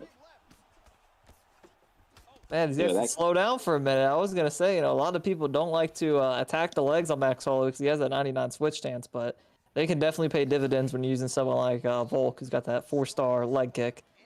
Yeah, yeah, man. He's definitely gonna have to do a good job of just making sure that he just kind of does those little those leg kicks to Max Holloway's legs to slow him down. But Max is just a freaking demon, man. Doing great. The power seems like it's finding its opportunities. Now the spinning is starting from Max Holloway, and you know that that's a little bit dangerous. The Beyblade is wound up and starting to spin in your direction. The power raining true, though. Lovely work from Volk. Yeah, if you're a Max Holloway player, you really don't want to get stuck in these exchanges in the pocket like that, but he's falling into the trap and he's losing because of that big power differential between the two fighters. The one thing to pay attention to, though, over the course of this fight with this sort of output, at least for my money, I think Max Holloway has the better recovery in these sorts of exchanges. He's not getting himself a chance to recover. No, very true, very true. Got 2 minutes 50 on the clock, though. These elbows, man, they're so problematic. You stand in the range, especially as the smaller opponent, you have to get in that sort of range to land any sort of damage, and then you get elbow city'd, and, I mean, the frustration starts to set in. It definitely does, man. One thing I'll say about with Max, man, even though if you have like basically no damn stamina, he'll still fight like he actually has a full like bar of health. Like, you know what I mean? Like it's so crazy when people use Max because it's like he's just an unstoppable force, man. Whether he is on featherweight or lightweight, man, I think that he really shines better on featherweight, of course. But even like on lightweight, man, he's still a problem. The cardio, definitely problematic. The cardio and the output. Landing lovely little shots right now. Sits him down. This could be it. The head health is very, very low. Wow. And that's it, bro. That's it. That one is it. Well, Jesus. I came quick and in a hurry. Jeez, man. That was like 3 fights within 10 minutes. These guys not wasting any time, brother. They said that, what, we're not on the graphic? Okay, cool. Yeah. Let's get these fights done quick. That's exactly what I was about to say. My apologies, brother. No, you're fine. Great minds think alike. Yes, sir, yes, sir. Well, another fun-ass fight, taking us straight on to the next one. This is the one that you see on your screen. We're going to be having KM Caliber up against Pirate Kip, making a return. KM v KM. I know that Pirate Kip, I believe, has recently signed with them as well. So, very interesting matchup. I've heard many, many good things about Caliber and his kind of pedigree of striking. And we know that Pirate Kip is a very dangerous all-round threat himself as well. So, has all the hallmarks of an incredibly intriguing matchup, guys. Yeah, I'd even say that Caliber is as good of a wrestler as he's a striker. It's just he doesn't go to it as much. If he can put a man down, he will hold him there for a long, long time. You've come across him yourself before. Very interesting. I have not had the pleasure of fighting KM Caliber yet. Do look to do so in the near future. I do know that Pirate Kip, though, is dangerous himself in all respects, and it looks like he may be trying to favor the striking this evening. Looked like he was going with the Cody Garbrandt pick. Cody Garbrandt, TJ Dillashaw. I mean, it's good to go Cody, but you can't go full Garbrandt, right? Yeah, it seems like it looks like basically it's like two friends are basically going to go against each other because if I'm not mistaken, Pirate Kip is also a KM as well. So this is going to be interesting. Yeah, don't be fooled by the zero fights. I know Caliber has 2 accounts, so these guys might have been throwing it down a few times already, but... Or they might have turned off that rivalry tracker too. Oh, yeah, as well. Especially from being from the same camp, you imagine that they're going to be familiar with each other, if not by, direct sparring, at least by reputation. So, looking like Pirate Kip starting out with a really, really snapping jab, trying to force out that takedown attempt from Caliber, is able to do so. Right now, looks like he is feeling very calm and composed, maintaining the center of the cage. Nice, clean shots landing. Caliber has to be very, very cautious entering the pocket on an opponent like Pirate Kip. Yeah, especially when he's got that Garbrandt pick. I believe he does have around 98 punch power, something around there, so you got to be wary. 98 punch power, 97 punch speed. It's just very, very dangerous when it comes to Cody, of course. Even though he has a slight bump in that chin, some people who are just not really defensively sound, that could be a really bad problem for them. But I would say Cody Garbrandt, legend within himself, man. For sure. Right now, we're seeing Caliber having a little bit of early adversity. These shots are landing very well. That's a nice takedown attempt for him, but the defense reigns true for him on the first one and the second. Pirate Kip holding through the third attempt. Gets a bow, but Pirate Kip not wasting any time. He's saying, no, the time for shaking hands is after. Right now, he's looking to take his head off. There's no time to play in the octagon, baby. No patty cake. No, bonjour.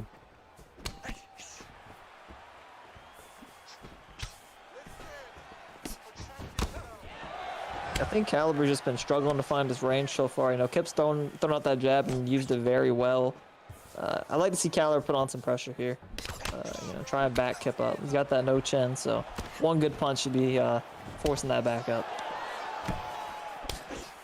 So far, so good for Pirate Kip, holding that center of the cage, trying to cage cut a little bit, not trying to follow his opponent, making it feel very small in that cage for sure. Honestly, the Dillashaw's kind of doing the right thing as well, though. He's staying defensive, not getting drawn into a crazy brawl in the center of the cage with this pressure, but these power shots landing beautifully. Kip only seems to be turning it up. It's dangerous, man, because one thing for, like, I don't think that a lot of players really know that anytime they grip behind those oh, hold on, I'm just gonna pause on this for a quick second. I think he has survived this one, but not out of the woods yet. Stamina incredibly low for Garbrandt, trying to take a moment to recover both guys. The head health now recovered for Caliber, but once again in a worse position. Top mount, 8 seconds. You know the shots are coming down. Ooh. I mean, that's a great round from Pirate. Good survival by Caliber. Yeah, I mean, the good thing, Kip only absorbed 9 significant strikes there, so the biggest weakness he has is that chin. He's been able to maintain it so far through one. Yes, he has. Jeez, man, this is just back and forth action, man. So what I was saying before that match was almost over, I think a lot of people kind of fail to realize is that anytime that you're outside of those black lines, man, and you have your block up, you're actually giving your opponent better grapple advantage. So most of those shots are going to bleed through just fine, because since it already kind of gives you a small advantage, and then with your block, it's Jesus, man. Sorry to interrupt you, brother, but he sits him down again. The hands of Pirate Kip tonight are looking so fucking clean. Yeah, man. He's gonna have to give me his secrets, because this man Caliber would be dusting, man. I just see him get out here, get outstruck this easily. It's kind of demoralizing for me, I'm not gonna lie. Yeah, I mean, Pirate is looking as clean as it gets, and I mean, I haven't, like I said, managed to fight Caliber personally, but I've heard that his caliber of striking is very, very high, and so far, Pirate Kip making easy work of it. It's interesting to see him go for that get up, you know. Normally, if the striking's not working, he'll work on the grappling, but he seems content in the stand-up.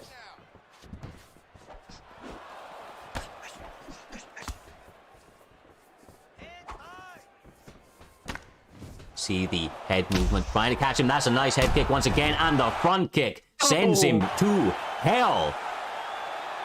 What a finish there. The head kick, then the teep right after. That was a beautiful knockout from Tip. Jeez, man. There's one thing I just got to say to my man, Caliber. Man, my man Adam got a plate waiting for you, man. That's all I'm going to say.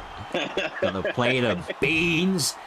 Oh, Jesus, man. I mean, Pirate Kip out here making a statement this evening. That's a big win for him, a very dominant performance, and that man's going to be feeling very, very happy with the way that he performed. I mean, quite honestly, early contender for performance of the night. If you do ask me, that was a fairly flawless performance against a tough opponent. So, great work from KM Pirate Kip. We will have to see where that man goes from here. It does take us on to our next one, though. That's going to be our next PlayStation bout. Random the one v JayJezzer. This was one of my lockout fights. I know JayJezzer has been around the scene for a long time. Obviously does his own streams and so on. So he is a bit of a gnarly veteran on the UFC community as a whole. The random one I'm not as familiar with. Obviously the PlayStation scene a little bit newer from us all. So I don't know if you guys have come across his performances in the past yourselves, but yeah. I was gonna say, you are pretty familiar with Random One, because he's the one that got knocked out by the Mystic Cloud, so... Oh, is he? Oh, Jesus. Yeah, he's gotta be feeling something. He's the one. Yeah, it really is. I mean, look, you can't feel too bad. Sometimes that sort of thing happens, but that was a quick-ass knockout in that last one, so no matter what happens tonight, I know he's just gonna be looking to, really showcase his skills and make this fight go a little bit longer and have a bit more of a representation of his actual abilities than that sort of knockout. That's a freak knockout, man. You don't see that shit too often. Well, the good thing about getting knocked out is that if you go into your next fight, you make it past 30 seconds, you've already made improvements. So There you go. Very true, brother. Very true. For sure, man. One thing I'll say about with JayJezzer, man, that man's a monster too, man. I just tuned into his stream a little earlier before he got off, and man, that dude was looking crispy. So I'm actually very excited to see how well he's going to stack up against Random. Random was definitely feeling the effects of that last fight. Which was just bananas. But I think that if he comes back out and just makes some solid improvements, I think this will be all right. Starting out quickly, trying to get the spinning elbow going. The overhand. I mean, he's starting out quickly, trying to get a 30-second knockout of his own, maybe. Yeah, but he's got to be careful. That Dustin Poirier power is already hitting him hard.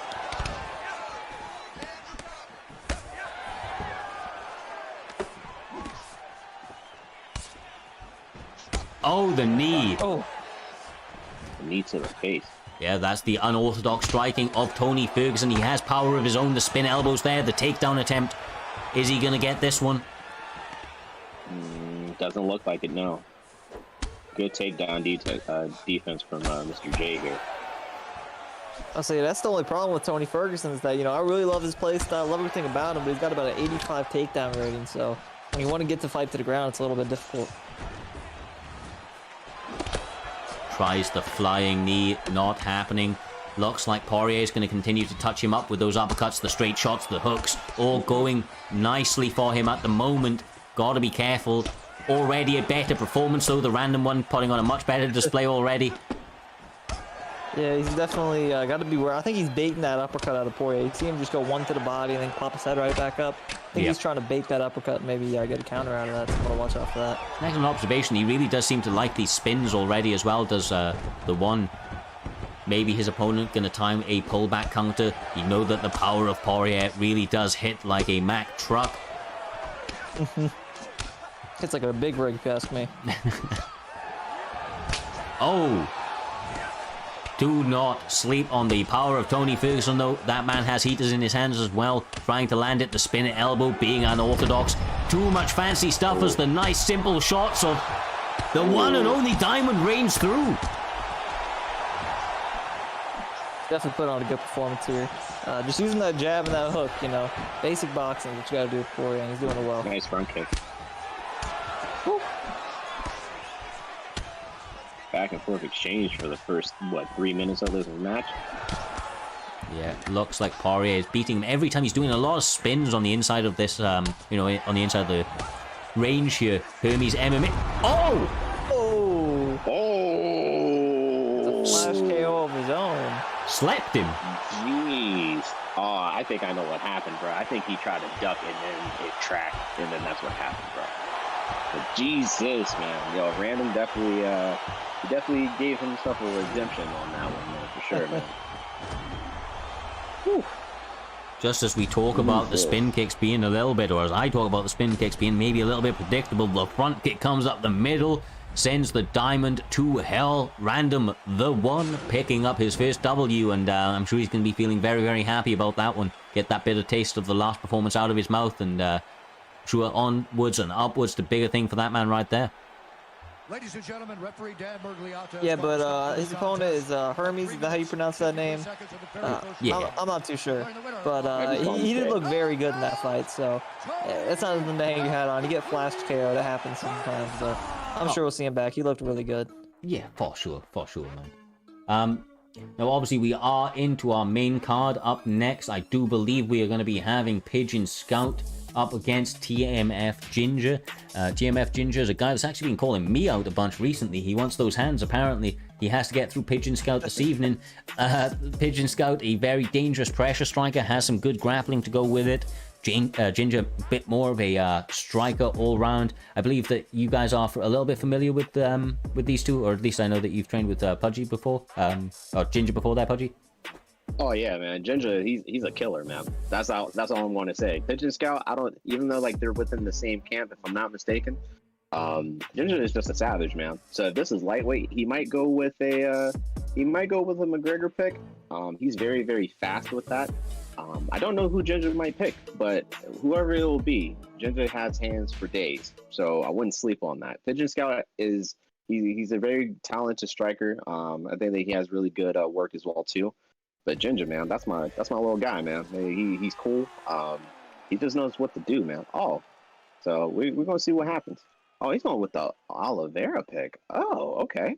Yeah, Oliveira is a really top tier pick, though. I mean, he's honestly, in my opinion, him and Poirier 1 and 2 now at that lightweight class. But I haven't seen PigeonScout fight too much, but apparently he looks really underrated here. He's got finished last season with a 6 and 2 record, and I didn't really hear much about him. So hopefully he gets his name on the map with a big one here. Yeah, a little bit sporadic in some of his performances, kind of taking some time in between them, not putting together a massive amount of fights, looking to do so on this run tonight, starting out with Ginger. Eats a leg kick early, does PigeonScout with the Nate Diaz pick. Ginger, obviously, as you're saying, sorry, brother? It makes a lot more sense why he's choosing Nate Diaz. He said he's sporadic when he fights, so... Yeah, takes a couple of years out there, for sure.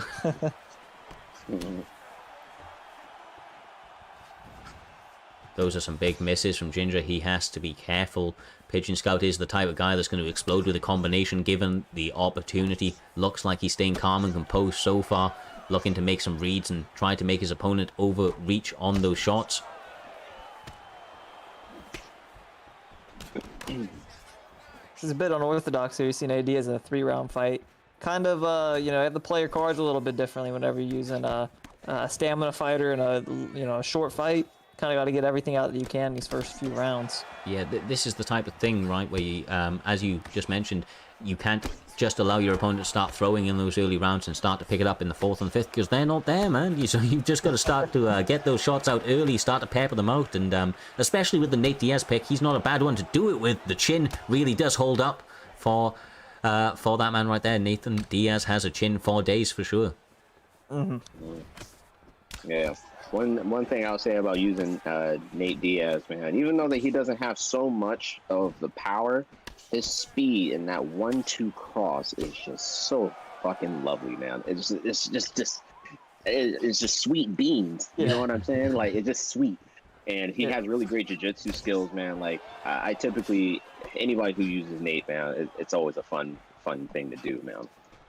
His boxing, it just feels like his boxing combinations are different than everyone else's. Everything, in my opinion, is just so smooth on him. The hook straight and the jab, hook, uppercut, all that just feels really crispy with Nate. Nice head kick from Nate right there. So far, PigeonScout doing a good job of maintaining the outside, going to the, traditional Nate Diaz taunt. Really trying to replicate the fight style of this man, not checking leg kicks, firing off to the body and the head. We'll say that we are seeing, he's showing you why Charles Oliveira is a top tier pick. You were seeing a few of those spinning heel kicks. He's basically got every move in his bag. Oh, and by the way, he's the second best grappler at the weight class with a 99 submission rating. So, I mean, if he can get this fight to the ground, even though Nate Diaz is good at jiu-jitsu, he's not Charles Oliveira.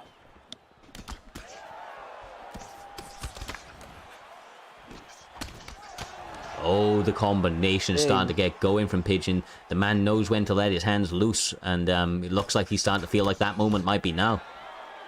Oh, yeah.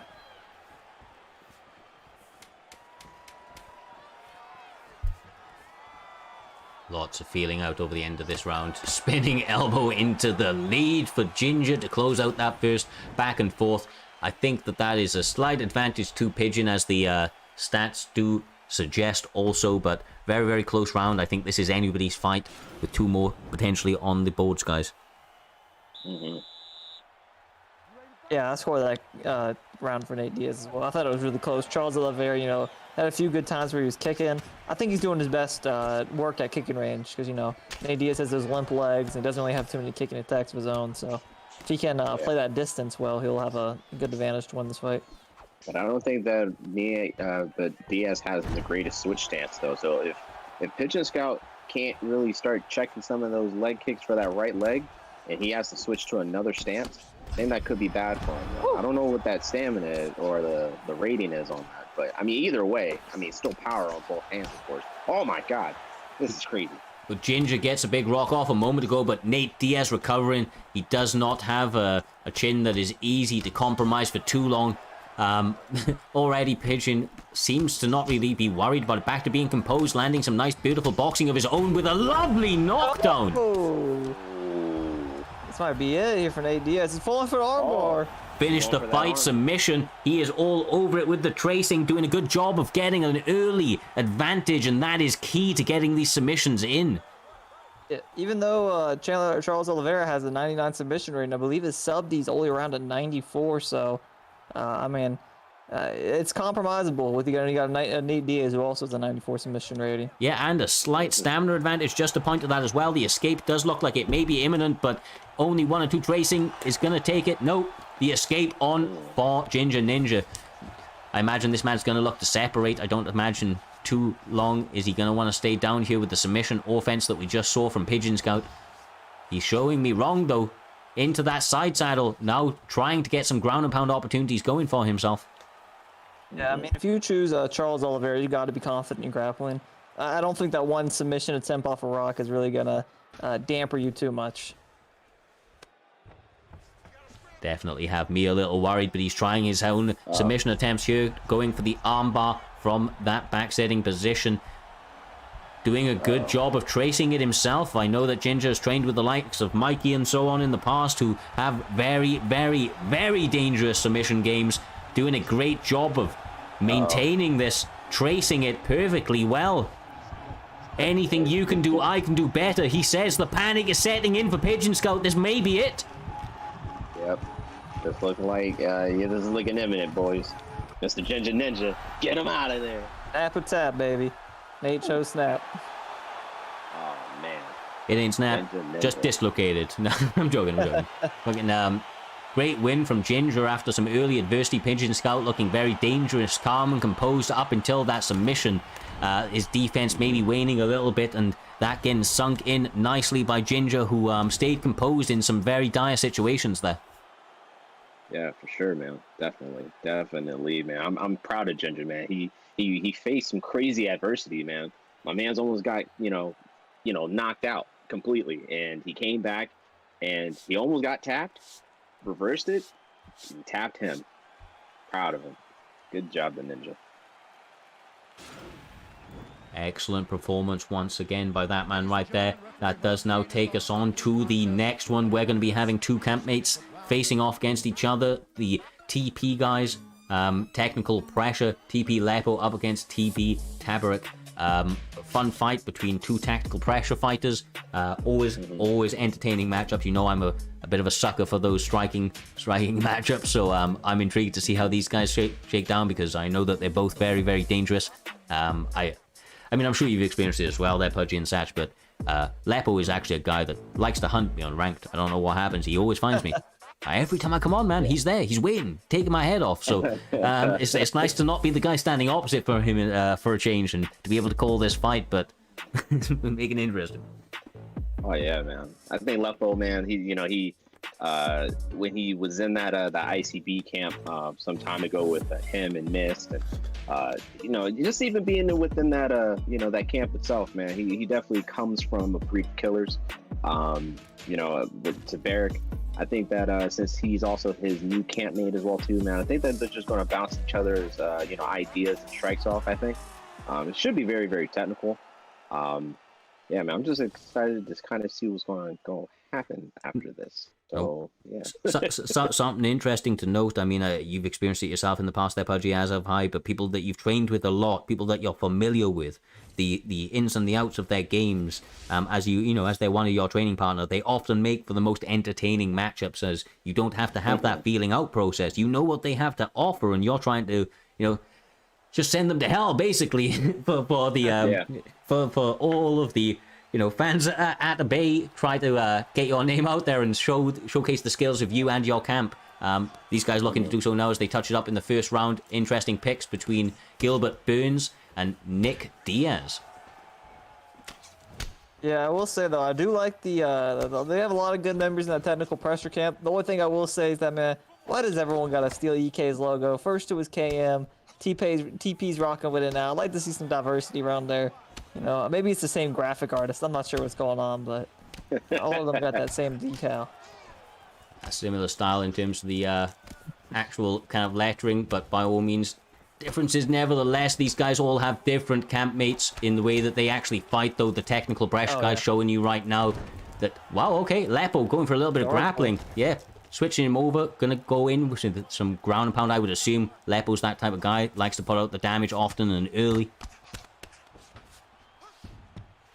Yeah, I wouldn't really expect this. I think Gilbert Burns got some good grappling in this game. So, I mean, Nick Diaz has his own. Don't get me wrong, but I'd expect more of a technical striking approach from him. Mm-hmm.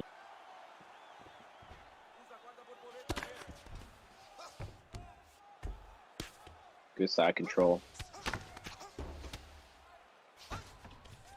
Trying to do a little more. Oh, okay. You got him into that full guard again. Okay, nice.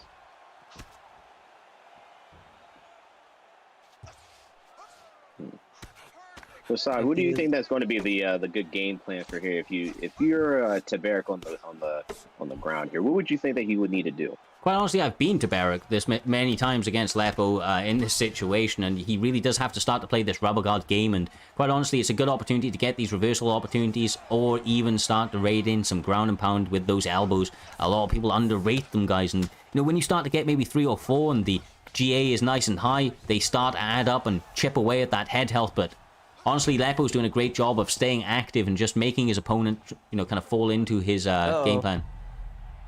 This armbar is going to get deep here. It's a really good submission attempt. It's a powerful sub. Looks like the escape is going to be imminent. Oh, he's able to maintain position. Normally you get flipped over when you go for that armbar. I'm not sure what stage it is where you get to stay, but I guess he found it. I believe it's stage 3. The second stage.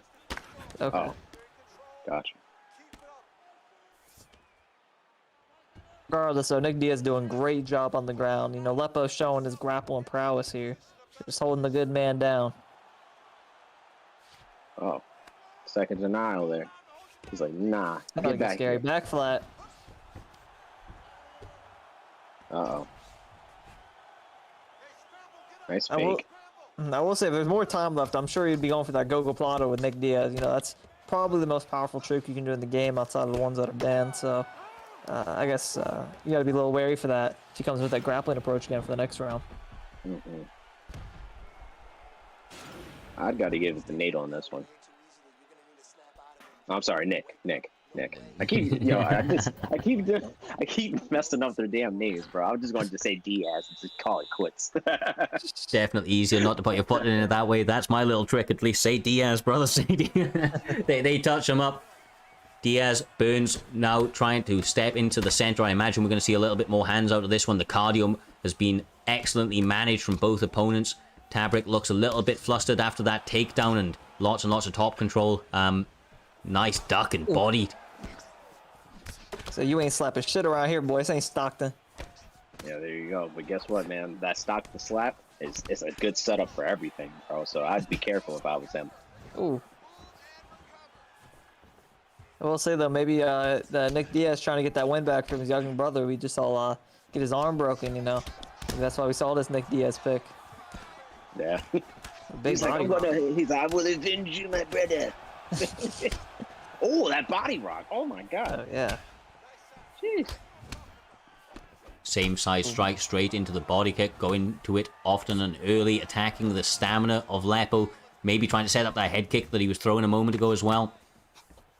Ooh, that was swift, man. Trying to give him that 1-2 biscuit to the body. See these short selections. Knight slip off straight into the lead. Lead overhand. Now the thing is, the takedown, of Diaz is not exactly high. He can be dangerous when he gets you there for sure. So Tabaric definitely needs to be wary of that, but maybe not the biggest concern. As long as it's something that you're wary your opponent's going to be looking for. Oh yeah. I say last time I don't even think you got a takedown. It was the guard pull that was able to get him down. Very true. Yeah, that's very true. Yeah. After this fight here, I do have to step away here for a few minutes here, but I'll definitely be back for like the last 2 fights if they're still available here. No but I'll definitely worries be back in all, about brother. 10 to 15 minutes. About 10, 15 minutes here, but I'm going to stay here for this. Yeah, of course, bro. I know, you're all good, bro. Yeah, man, I gotta see Bang Bang. I gotta at least commentate this man's fight at least once. Everyone wants a piece of the Bang Bang. They never last too long, brother. Either way, These guys right now, though, trying to do the same. That pull guard option, trying to get it, but Tabaric staying wise to it this time round. Ooh, good pull. Oh, nice. I mean, denial there. That was big for him, right? Just being able to stop it this time around. Yeah, it's very tricky to, because I think a lot of people kind of fail to realize that as soon as anyone pulls you in that guard, you just got to release the left trigger if you're holding them down. Just to kind of go through with that animation if you guys didn't know. Oh, the body rocks are on. He goes to it again, firing often and early. Now the headshots. Jeez. Gilbert Burns putting it on right now. Technical pressure. Yo, Lepo did a really good job of defending his body on that, because that could have been it. Good shots. These guys throw into the buzzer. Just don't caution the wind here, trying to get this finish. Yeah, trying to get a rock back something. This has been a crazy action-packed fight. Both guys showing the name of their gym, reigning true technical pressure. Both marching forward, landing bombs on their opponent. Hell yeah. Whew. Man, I got me sweating beans over here, man. Jesus.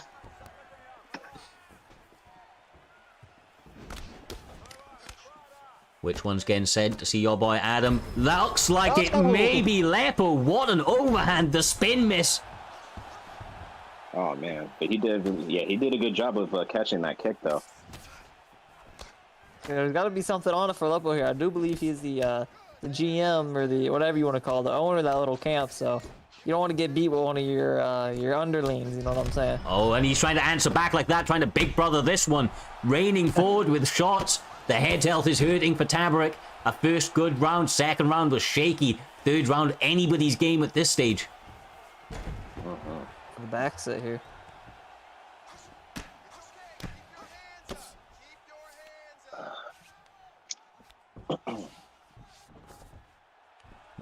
Top mount for Lepo. Okay. Back sitting's not great. Top mount's even worse. Able to block that side control transition. Now trying to take the back, but Lepo all over it so far with 3 minutes 10 on the clock. This is not where you want to be if you're Tabaric.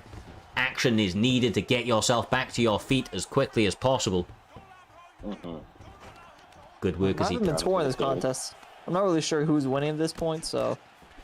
I think Del Reno, but I might be wrong. I believe it's 1-1 going into the third. I don't know whose this one is at this stage, but anybody's to play for sure. As another big rock for Diaz.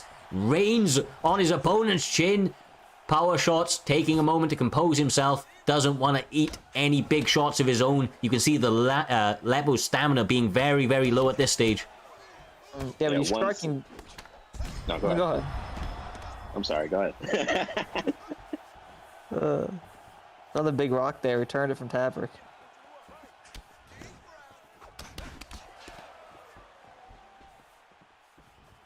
So far, so good. Lepo now potentially feeling that he's ahead in this fight due to the success in this third and final round. Landing those technically placed shots as he pressures forward. Obviously, Burns trying to answer back with something of his own, but that head health definitely becoming a problem. Night. This could be it. 1, 2 shots. All is needed. Maybe a third. Good survival. Yeah, good survival by Tabaric. He just avoided that NyQuil medicine right there. No, he is not out of the woods, though. Stamina is low. Head health is blinking continuously. He's not going to get another round to get something going, so needs a finish, but it's going to be difficult. The absolute precision of Lepo. Nick Diaz Army, stand up. There you go. 209, baby. 209. Yes, sir. Yes, sir. Nick Diaz in the house tonight. Lepo picking up a big win for himself over his campmate. What a fun-ass fight. These guys not wasting any time, just making sure it was action-packed start to finish. We've seen some grappling, some nice striking exchanges, but Lepo able to pick up the W, and well needed for him. Great work. Oh yeah, man. Good job, man. Good job to both guys, man. But Lepo, man, he faced some adversity in the first 1 or 2 rounds there, but he definitely got his composure back, and he just did very, very well with that ground and pound situation, man. Because it's very tricky. Because one slit, man, you get flipped, and yeah, man, we know how that goes. For sure, for sure. That does take us on to the fight before the co-main event. It's going to be a fight that one of the ones I was saying to look out for at the beginning of the event. JMMA up against JM21. This has all of the hallmarks of a very fun, action-packed bout. I know JMMA, from one of the videos I had watched from him recently, seems to have very, very clean striking.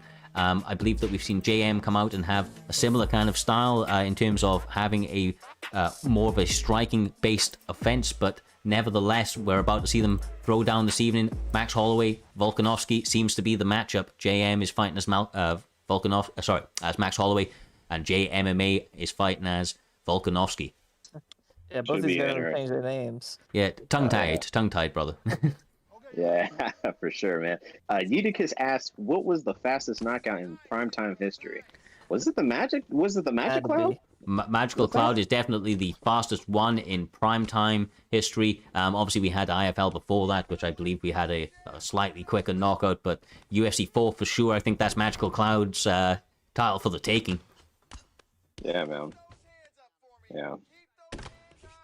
So yeah, I'm not too familiar with the PlayStation side of things, but you know, I do know both of these guys' names. I don't know the game, so I guess we'll have to see that out here tonight. Like I said, I mean, I seen in the video that Jay had some hands, but looking to implement some grappling here this evening, and it's an educated game plan up against a dangerous opponent. 5-star Max Holloway in the featherweight division can dish out all you can handle. So taking it down, taking away some of that pop from the punches, you've got to imagine it's a great game plan for the rest of this fight there. Yeah, definitely, man. I think 21 did a good job as far as for just keeping his composure, being on the bottom. You know what I mean? Even though that Max Holloway doesn't really have so much of the best bottom game, I think as long as you can try to utilize what you can, I think it'll be all right. But with Volkanovski, man, just being on top of you, it's a scary sight, man. It really is. It's not where you want to be with 3 minutes left on the clock. There is it, Satch? So especially in this weight class, you know, Volk's such a heavy wrestler compared to everyone else. You know, you got your Ortegas out there, and I'm sorry, who's the bald guy that's got all the tattoos? You got Josh Emmett out there. He's a little bit of a wrestler, but other than that, these guys are all standing bangs. Yes, your Max Holloway, your Conor McGregor. So he's a bit of an interesting pick at this weight class. He's doing good deny. He's doing a great job of maintaining position here and making this feel very, very tight and uncomfortable for Max Holloway. Is not giving his opponent very, very much room to work at all. Trying to build up the GA as JM as he recovers that full guard position. This is a little bit better for him, but once again, Volk just staying active, posturing up, and now back into half guard, not wasting any time on the ground this evening. Yeah, he's looking good in front of the judges, man. So I think if he maintains this ground game, man, definitely give it to Volk the control time and the strikes. But some way, somehow, man, 21 got to find a way to get back on the feet, man, and utilize that stand and bang power that Blessed has. Max Holloway definitely is able to put it on you on the feet, able to keep that punch, or those punches being popped in your face repeatedly. Needs to be on the feet to do so, though. So absolutely excellent work from JMMA over the course of the opening 5 minutes, able to put his opponent down early and maintain a large section of top control time. I don't know what the actual stats are going to be saying. I wonder if we get to see them, but he has ridden out the majority of this round. 10 seconds left, stood up, but not a lot of time to get anything going with it. Yeah, you know, everyone here, they want to see stand and bang, they want to see knockouts, but man, I would really love some good grappling. You know, as a grappler myself, I like to see someone that can just hold a man down. They don't got to use those little double leg bails and all that nonsense. They just do that authentic double leg. Get a man down and hold him there. That's just great wrestling. Yeah, when you can get your opponent down, hold them in that position, start to make it. Myself personally, I like grappling, but I feel like this has to be offense behind it, as we're seeing out of Volkanovski tonight, making sure to pop down some ground and pound when you get the opportunities, submission attempts if you can. This is where JM's going to be the most dangerous, though. He's starting out quick on the feet, trying to give his opponent as much as he can to think about before that shot comes inevitably. Mm-hmm. And there it is. Oh, there it is, yeah. Right on cue. Yeah, if 21 starts, yeah, man, I think that he has to find a way to work those reversals, man. I think just do a couple fakes, man. Try to build some of that grapple advantage. It's hard to do that when Volk's on top of you, man. And he just has a really dominant wrestling game, man. It's hard. Yeah, I mean, obviously JM having all he can handle over the course of the first round, and so far has 3 minutes 40 on bottom to go potentially if he's not able to get himself back to his feet. JMMA, obviously, like I mentioned at the beginning of the broadcast, I've seen that this guy can box, but he's not looking to showcase that element of his game this evening. Clearly feels that he has an advantage in the grappling realm and is utilizing that beautifully. Nice ground and pound now, and obviously trying to get a little bit more active as the course of the fight goes on. That comfortability and obviously the confidence in his ability to keep his opponent here definitely building as this fight continues. And yeah, he's done basically all of his damage from half guard. He's just been holding it really well. I mean, he just transitioned to mount, but he has a very solid half guard game. Tons of denials. He's able to get off some good damage here. Just beating the face of Max Holloway on. Once again, another beautiful denial. Draining that stamina ever so slightly. You can see that he's starting to pick up the work rate on top. Now more ground and pound for his opponent. Decides to posture down. Educated ground and pound offense. Making sure he does not gas himself. If he continues this, he's going to maintain another full round and start out this third round in full stamina. Not if his opponent gets up and is able to get something going. Beautiful work from Holloway. Now has 3 minutes 35 on the clock to get something in the book for him. Yeah, I mean, he said he has some good boxing. He hasn't had to show any of it off yet, so I guess this last minute of 20, we'll see a little bit of stand and bang here, see what these guys got. But you know, it only just takes that one special punch, though, Mr. Satch. It just takes that one punch, man, and this can change everything. Yeah, I would agree if he was using anyone but Max Holloway. I'm a bit of a Max Holloway hater in this game, as I've already told you. 86 punch power just doesn't fold well with me. But I mean, if you play with your chin down, or your hands down, your chin up, you might be able to get knocked out by him. Good knees to the body. The stamina drain is becoming apparent at this stage, and to be able to do so to a Max Holloway of all people is mildly impressive. Obviously, it allows you now with this sort of stamina advantage to really start to pick up the pace in this third round. But with that all being said, I mean, quite honestly, JM has had some success on the feet. I've seen the head health blinking a couple of times of JMMA, so definitely has to be a little bit wary. But with such a stamina advantage, you'd think that the output is going to start to really pick up on this third round, right? Yeah, I mean, Max Holloway looked like a much better fighter on the feet in that little bit of last minute 30 we got to see from him. So if I'm Volkanovski, I'm definitely just going to take this fight down and hold him there. Take your decision win, because on the feet is not where he's been succeeding.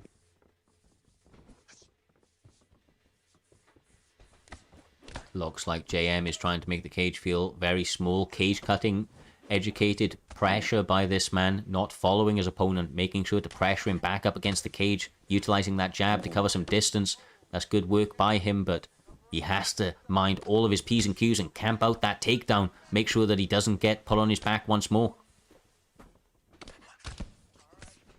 Yeah, but I have a feeling that takedown's going to be coming here sooner or later. I'm not sure Volk's going to want to stand here too much longer with him. Yeah, there is takedown. I mean, honestly, at this stage, I'd almost go full head movement and blocking my body, because there's no way you want to get taken down. There's been so much grappling offense from his opponent, who has been, let's be honest, just absolutely clamped to him when he gets on the ground. There's very, very little room to breathe when he hits the mat. Yeah, he's doing it right again here, going body, head, mixing it up on the ground and pound. Just doing everything he needs, keep the ref off of him, and keep Max on the ground.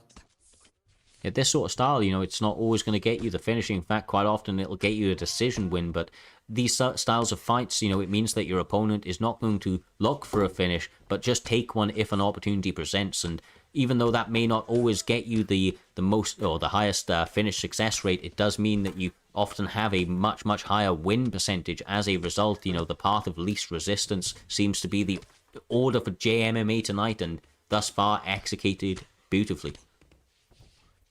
Yeah, definitely. It's a little bit more demoralizing, if you ask me, to get out-wrestled this badly. Because in the stand-up, the game's a bit fluky. Sometimes people can just get the better of you in a certain matchup. But grappling is pretty straightforward. If you get out-grappled, that man's just simply better at grappling than you for the most part. So it does kind of demoralize you. And, you know, even in your next fight, you're going to be like, man, is that going to happen again?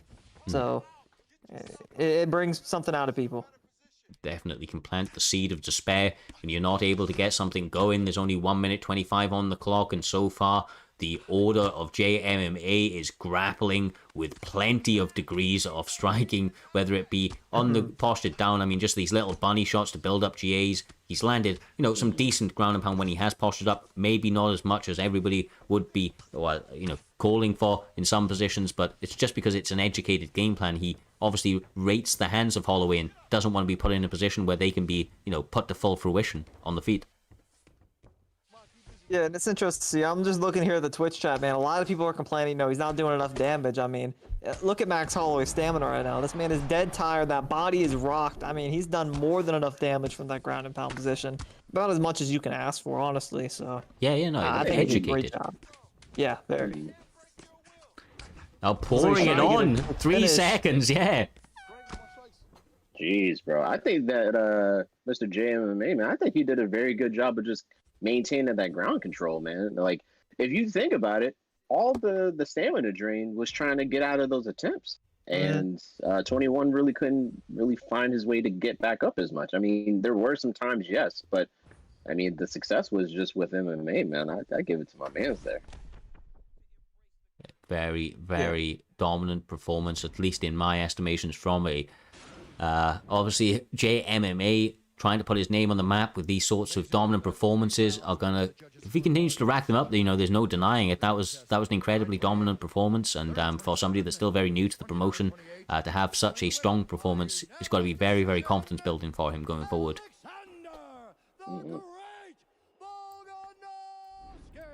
With that one, brother, with that one though, I don't know if you know, but it's time for the co-main event of the evening. We're going to be having the one and only Cartz up against EK Bang Bang Heavyweight Division. I don't think this one's going to last long, guys. Do not blink. Do not blink. I think you meant the main event here. You know, no disrespect to Khamzat over there. I know he went pretty deep in the PlayStation Grand Prix, but unless that's the real Khamzat Chimaev, man, I'm not as entertained as I am by a big Bang Bang fight heavyweight. Well, I mean, I don't know if you would ever guess who Bang Bang's picking at heavyweight, but looks like we're having Jones v Ngannou, and well, this is going to be one hell of a fight, my guys. This is going to be one hell of a fight. Oh shit! Here we go again. My boy Bang Bang versus Cartz. Man, I might as well. I'm just going to stay now. Honestly, yeah, honestly, John, I was gonna say John Jones at his heavyweight pick. I'm not a big fan of it. You know, I think if you want to play a John Jones play type, I think you use Ciryl Gane, but his power doesn't really translate too well to heavyweight. Educated takedown of Carter. Bang Bang is no stranger to the ground, though, has some of the better grapplers on the scene in his camp, has been in this position many, many times in the past, looking to work some of those feints and ground and pounds, get in the half guard reversal, now putting Carter on his back, and with the power of Francis Ngannou, only a couple of ground and pound opportunities are going to be needed to close the show out, should he wish to stay down here. Yeah, most definitely. Jeez. You see it right there, man. 3 big bombs landing, almost putting Carter's face through the canvas. Great work for him to get the reversal. He needed it because the power was raining down.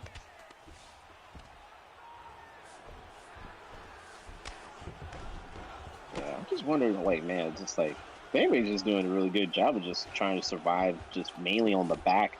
If he could just try to get this up on the feet, man, he starts tagging Cart's body. Man. Maybe this is a bit of a grudge match here. You know, Bang Bang doesn't normally wrestle too much, but he's been beating his face in here. Maybe he'll go for that patent pit in Ngannou Kimura. Yo, facts, man. Like, when's the last time that you ever seen Bang Bang like grapple? I can't recall. Yeah, No. He's sitting here on the ground. He's staying. He's content, throwing big punches from this full guard position. Now he separates, and this is where his hands really start to do the biggest damage. Gotta be careful. Lovely little pullback elbow. Carter showing that he's got hands or elbows of his own, at least. Yeah, that's the problem when he's trying to throw these big, heavy, you know, hook shots and these round punches. That pull elbow is dangerous. Yeah, it definitely is, man. You can be winning, and then next thing you know, here's an elbow to your jaw. Now Carter's turn, ground and pound from the top mount. These are good shots, a couple of them being blocked. All to play for, minute 14 on the clock. John Jones going to be feeling very comfortable in the top position, though. I'm not too sure, though, because Bang Bang's got a few reversals here. So hopefully he doesn't get reversed again. Not so worried when you're raining down those sorts of ground and pound shots, though, brother. Bang Bang definitely has had some great opportunities in the grappling. I imagine that this man isn't going to want to stay down here for too much longer, though. The grappling advantage for the stamina of John Jones is definitely going to play an effect should they continue to grapple at this sort of rate. It's interesting to see who the judges are going to pick for this round one, because, Ngannou looked like he was performing better, but then he got that full elbow and got stunned, so it's going to be interesting to see who they pick. Yeah, good late takedown, though. That might have maybe gave Bang Bang a slight advantage. That wasn't actually a rock? That stun health wasn't a rock? Well, I saw it. I swear, that was a rock, bro. Yeah, the screen flashed, but his head health didn't go down too much. Or maybe it was just a little animation glitch or something. Kept the poker face. Didn't get judged officially. That pull elbow still there, though. He's looking for it again. Carter's jiu-jitsu stamina looking very high, but the chin is going to be compromised should Ngannou land one or two more. Yeah, that double underhooks, they said they patched that little double underhooks into a back take, but seeing it right there. Yes, sir. Now working some hooks. Stopping that back take. No RNC is going to be available for the man, so he tries to go into top mount, but gets denied.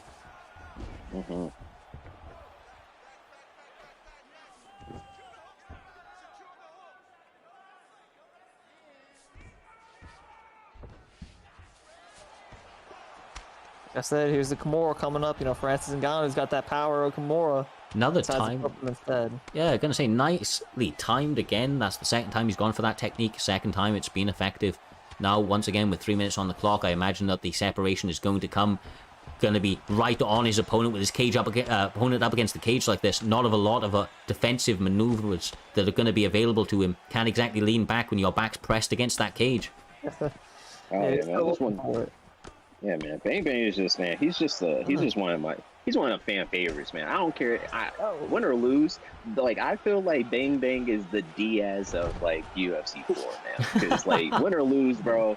There's been plenty of times that we saw Bang Bang lose, right?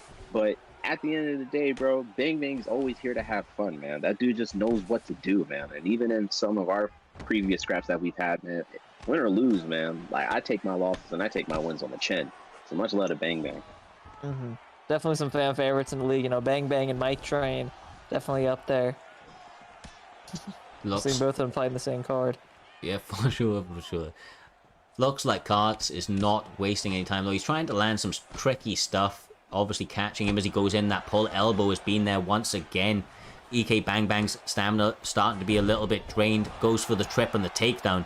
We're seeing a little bit of a new and improved Bang Bang tonight, maybe. A little bit more engaged in the grappling realm and looking to utilize where he feels that he has a bit of an advantage over his opponent.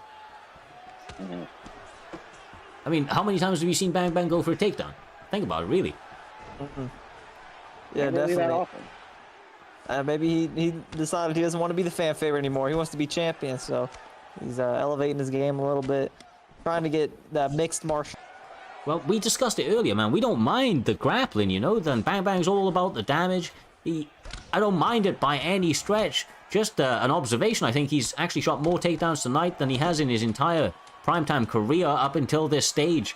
Just showing the... what I'm saying? So just that boxing. Yeah, just showing the advancements in his game already, brother.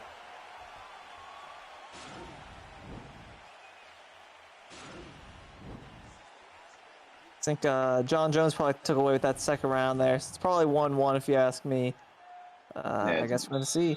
Very, very close. Yeah, we didn't say. I think this is going to go past one round. Here we are in the final round of the fight. Yeah. It's anyone's game. Looks like Carter trying to get that takedown. EK Bang Bang wise to that ankle pick, though. Training with a lot of the previous BFAT boys. Going for that John Jones knees. You know, they're very dangerous. That Muay Thai of John Jones. So it's been pretty effective for him tonight. Yeah, good work for Carter to get this back to the mat. 4 minutes 15 on the clock. I imagine he's going to be looking to try and get as much top control as he can here. He does not want his opponent to get back to the feet. Going to be trying all he can to stop this get up when it inevitably comes, and he does. I mean, this is honestly a really easy position to hold, in my opinion. A lot of people try and transition, get out of it. You can't do a lot of power there. But you can definitely just hold a man down that sprawl. Good job by Bang Bang by denying that back mount. Carter's doing a really good job as far as for just maintaining this on the ground. I think that's probably what he probably needs is just better control time, but he gets flipped by Bang Bang. 3 and 3 on that technique right there. Perfectly timed. Now in top mount. Not for too long though. Carter staying very, very active with the jits. What is his name? Carter Jiu-Jitsu, brother. Man, I don't know what's scarier. Bang Bang being on top or Bang Bang being Francis Ngannou on top. I don't know what's dangerous, guys. Because this might be it here. He's weighing down punches. Bang Bang, doesn't matter whether it's on the feet or on the ground. He's looking to take your head home with him or pound it through that canvas. Ngannou's the pick to do so, but Carter is not going out without a fight. Nice reversal. Now in full guard. Gonna have to get something really, really working over the next 2 minutes and put a statement on this round. Oh, stack guard. Uh-oh. Those are always dangerous. Uh-oh. Bang Bang's getting kind of messed up here. That's the only problem though with that stack guard is as soon as you get done striking, it gives your opponent basically a 50-50 chance of getting right back up to his feet. Ooh, nice pullback. Ooh, nice jumping knee there. These boys out here swinging for the fences. Yeah, they're definitely fighting for this fight. You know, because the fight's in the balance is what I'm trying to say here. It's anyone's fight right now. Definitely. Jeez, man, this has just been just. Oh, here we go. Combinations coming through now, trying to rain them down, trying to get a finish in this late section of the third round. Good defense from his opponent. Both guys trying to swing big and wild shots on each other. John Jones is definitely trying to get that pullback counter to finish this fight. He's out of stamina though. Ngannou's coming in. 7 seconds left. Trying to put every combination he knows together. Oh! Push W. Press those hooked buttons. Get those hooks. Get those uppercuts. Make your opponent feel your presence. Bang Bang potentially walking forward to a victory in that one. Very, very entertaining, close bout. A lot more grappling than we've seen out of Bang Bang in the past, but intelligently so. I think that was actually one of the deciding factors in him getting the victory this evening. Yeah, most definitely. Ladies and gentlemen, after 3 rounds, we go to the judges' score. Yeah, I got to give it to Bang Bang on that one, man. I'd be surprised if they give it to Jones. I'd be very, very surprised. 30-27, 29-28, 30-27. Francis Ngannou, EK Bang Bang picking up the big W. Congratulations to that man right there. Bang Bang, once again, bro. Much love to you, brother. Good job for that win. Cartz, you did an amazing job going against a savage within himself, a dark seed within the community, it feels like. But today is Bang Day. So, good job to Bang Bang. Now it's time, man. Let's see Khamzat smash some people. Yes, Here we go. So we got Khamzat, Bogs, Chimaev, the man that popped up showing that he didn't just have the promo skills, he also has the UFC full fighting capabilities as well. He's taking a step in after that Grand Prix up against TMF, or now BSD Cryptics. These guys are going to be throwing down, obviously in the lightweight weight class. We've discussed it many times in the past. There's interesting matchups in this weight class. Looks like we're going to be having a Volkanovski up against a Dustin Poirier. Power is going to be on display for these guys this evening. Yeah, here we go, man. Oh yeah, just to add into it as well too. If I'm not mistaken, Mr. Kai is also BSD as well too. So this is going to be a nice BSD ending, I will say. Are they both BSD? Okay, you guys need to put that on your signups, my man. We'll make sure to get it up there. But yeah, BSD v BSD in the main event, it would appear. I was gonna say, you did say that he switched camps. It used to be TMF, went to, or it used to be BMF, went to the BSD. It's interesting to see that, man. You know, I thought it was TMF takeover, man. What happened? They were chanting that all the last few streams, man. We ain't seeing it tonight. Oh, whoa. Satchmoelife, you're talking big talk. I'm sure he's going to have a target on his back from those TMF boys in the future. No, but as we say that to a BSD boys now throwing bombs in the center, not wasting any time looking for those slip counters already. Yeah, Kai's definitely one of the fan favorites as well too, man. Much love to him, man. He, you know, anytime that he's ever commentated any of my fights, you know, whether it's here or possibly even on what's it called, on RFC as well too, which is our CAF league. Man, Kai has always been an amazing guy, man. Much love to him, dude. Cryptics, man, you got a tough opponent in front of you, man. So let's get it, man. I'm just gonna shut the hell up. They are throwing bombs, not wasting any time. Good shots on the inside, attacking the body as well. Is Volkanovski. Kai having a good opening 2 minutes or so on the bag. Cryptic trying to get something back of his own there, Satchmo, but lots and lots of in and out movements giving him problems so far. Yeah, I was gonna say this Volk pick's a bit interesting at lightweight. You know, honestly, they originally, if y'all remember at the start of the year, everyone was using Volk at lightweight because he was the exact same stats that he had at featherweight, but they nerfed him a little bit. You know, his pick rate dropped a bunch, but he's still a dog. He's just a little shorter frame. But, you know, if you can get inside and wrestle, he's still a very high level pick at this weight class. I'd really like to see Cryptic start to utilize his jab a little bit more. He's firing that left hand over and over again. Big shots from Kai. Damn. Yeah. Kai is not playing no games, bro. He is trying to get my man's out of there. He was like, oh, welcome to BSD. Showing he's got hands too, now in one of his more favored positions. Any sort of grappling exchange. He showed us in his previous outings in the Grand Prix that he is a dangerous grappler working this GA now. Gonna get separated. That's a quick step in from him right there. Yeah, Big Boy Dan said, nah, you guys got to break this shit up. Yeah, I think that was Mario Yamasaki there. I'm not sure what that was. It's terrible repping. Mario, I want to see blood. Yamasaki. It's, yeah, right. Y'all ain't doing enough. Jesus, man. That's one thing I would say about the refs, man, because they typically disappear from the ring. Like, you don't see them at all. Yeah. I think Dan just wanted to get a spotlight in the main event, you know what I'm saying? He wanted to get his name out there. He just enters back in the cage just to break up. Let's see some action. He's like, all right, guys. All right, I'm just here to break you guys up. Get the hell back up. Jesus, man. This is a crazy-ass first round, man. Definitely is. This is our main event of the evening. Fight night 10. We have BSD Cryptics up against BSD Kai, also known as Khamzat Chimaev, or Khamzat Bogs Chimaev, is it? Bogs, right? Boars, Kai, Chimes, I don't know. So many motherfucking names, brother. Hey, man. Dan Mergliotti wanted to see some blood in that first round. He got it. Those kids were throwing after that stand-up he did. Yeah, and he heard us. He was staying in the camera angle for a little while, now stepped out, doing his little Houdini routine. But no, straight away, Cryptic's now doing a much better job of landing shots in this round. But honestly, I see this man loading up with the left hand repeatedly, not utilizing his right arm at all to throw jabs or hooks. These are big shots for Kai. Yeah. Cryptic is eating these 5 pieces out here from Volk. Oh! The ref is Steven Bazzagatti. You're right, bro. You're right. Oh my god, bro. Kai is just coming out with these crazy ass hits, bro. Khamzat not only fighting, he just dead wronged us in the Twitch chat. Oh my god, dude, man. Kai, you savage. Jeez. Oh, man. Throwing those jabs to the potty, okay. A little unorthodox here. Oh, he gets returned with a big uppercut. Uh-oh.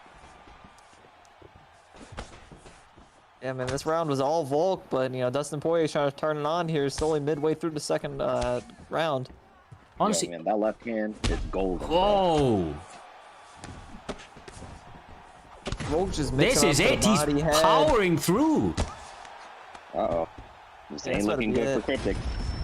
Yeah, that's it, guys. That's it. That's it, boys. Whew. What Jeez, a performance from Kai, looking fantastic this evening. Potential title implications for him in the near future, potentially running it back with the champion Styles after their first bout in the Grand Prix finals. That was a very, very big performance from that man right there. He looked very, very good tonight. Kai Money, my man. Khamzat, man, he said he wants to smash people. He just did right there. That was a very dominant performance. Yeah, like I said, not just editing skills in the booth. He's got the skills to pay the bills in the octagon as well, showing them out tonight. Got beautiful hands, excellent grappling all around, seems to be a threat. Yeah, I'm interested to see how these guys match up in future. He's definitely got title implications written all over that, so Khamzat, big win for him. All round, a very, very fun night of fights. Obviously, top to bottom, it's been stacked. A couple of those fights not even shown on the graphics here tonight, but all round, like I said, very, very fun night of fights. This does take us to the end of the event, though. We're going to be hitting up a raid within the community very, very shortly, hitting up one of the UFC 4 guys, so make sure to stick about and show the love in a moment. Before you do go, though, just wanted to bring a little bit of attention to the card that we have next Saturday. Going to be Styles v Morbid Mad Lad. They're both going to be picking GSP mirror match. Should be a beautiful matchup in that welterweight division. We know how dominant Styles is. Morbid Mad Lad having big performances himself. Very interested to see how that one goes down, guys. Yeah, most definitely. It's gonna be an interesting matchup there.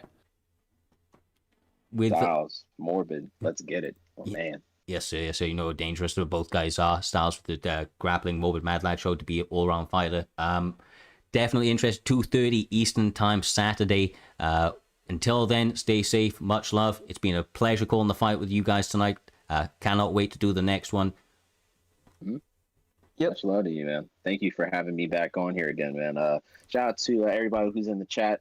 Shout out to my boy Satch. Shout out to Cyrus one time.